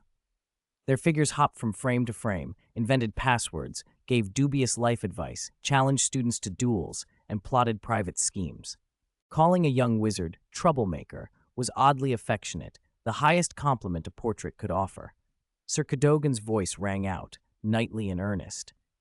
"On my honor, fat lady, 10 centuries of experience rarely lie. Young Green will make a great name for himself in the magical world, I swear." Time had little meaning in the dungeons. Severus Snape had been there so long a storm outside could rage and end without him noticing. The rooms remained cold and cut off, the tang of potion fumes still clinging to the air, and towers of parchment leaning in silent heaps. Snape stood like a statue merged with the dungeon's shadows, a note unfolded in his hand. If Xian had noticed, he would have recognized the hidden marginalia, the same arcane marks from Great Master Lebatius Borrage's book. Unlike Cian's own copy, the note in Snape's hand bore a faint Roman numeral I. Click, Cian pushed the dungeon door open, shattering the silence. His green eyes brightened at the sight of Professor Snape. He hurried to his cauldron, set down his notes, and fetched materials from the specimen cabinet, slightly breathless with excitement. Today he had 2 tasks any young wizard would relish. First, to test how much Great Master Lebatius Borrage's refined ritual could improve a potion's quality. Every rank a potion rose changed its effect dramatically, and its price rose even faster. Second, to test a theory from flying class, whether a wizard's will could finally regulate a potion's reactions. He did not notice the increasingly complicated expression in Professor Snape's eyes.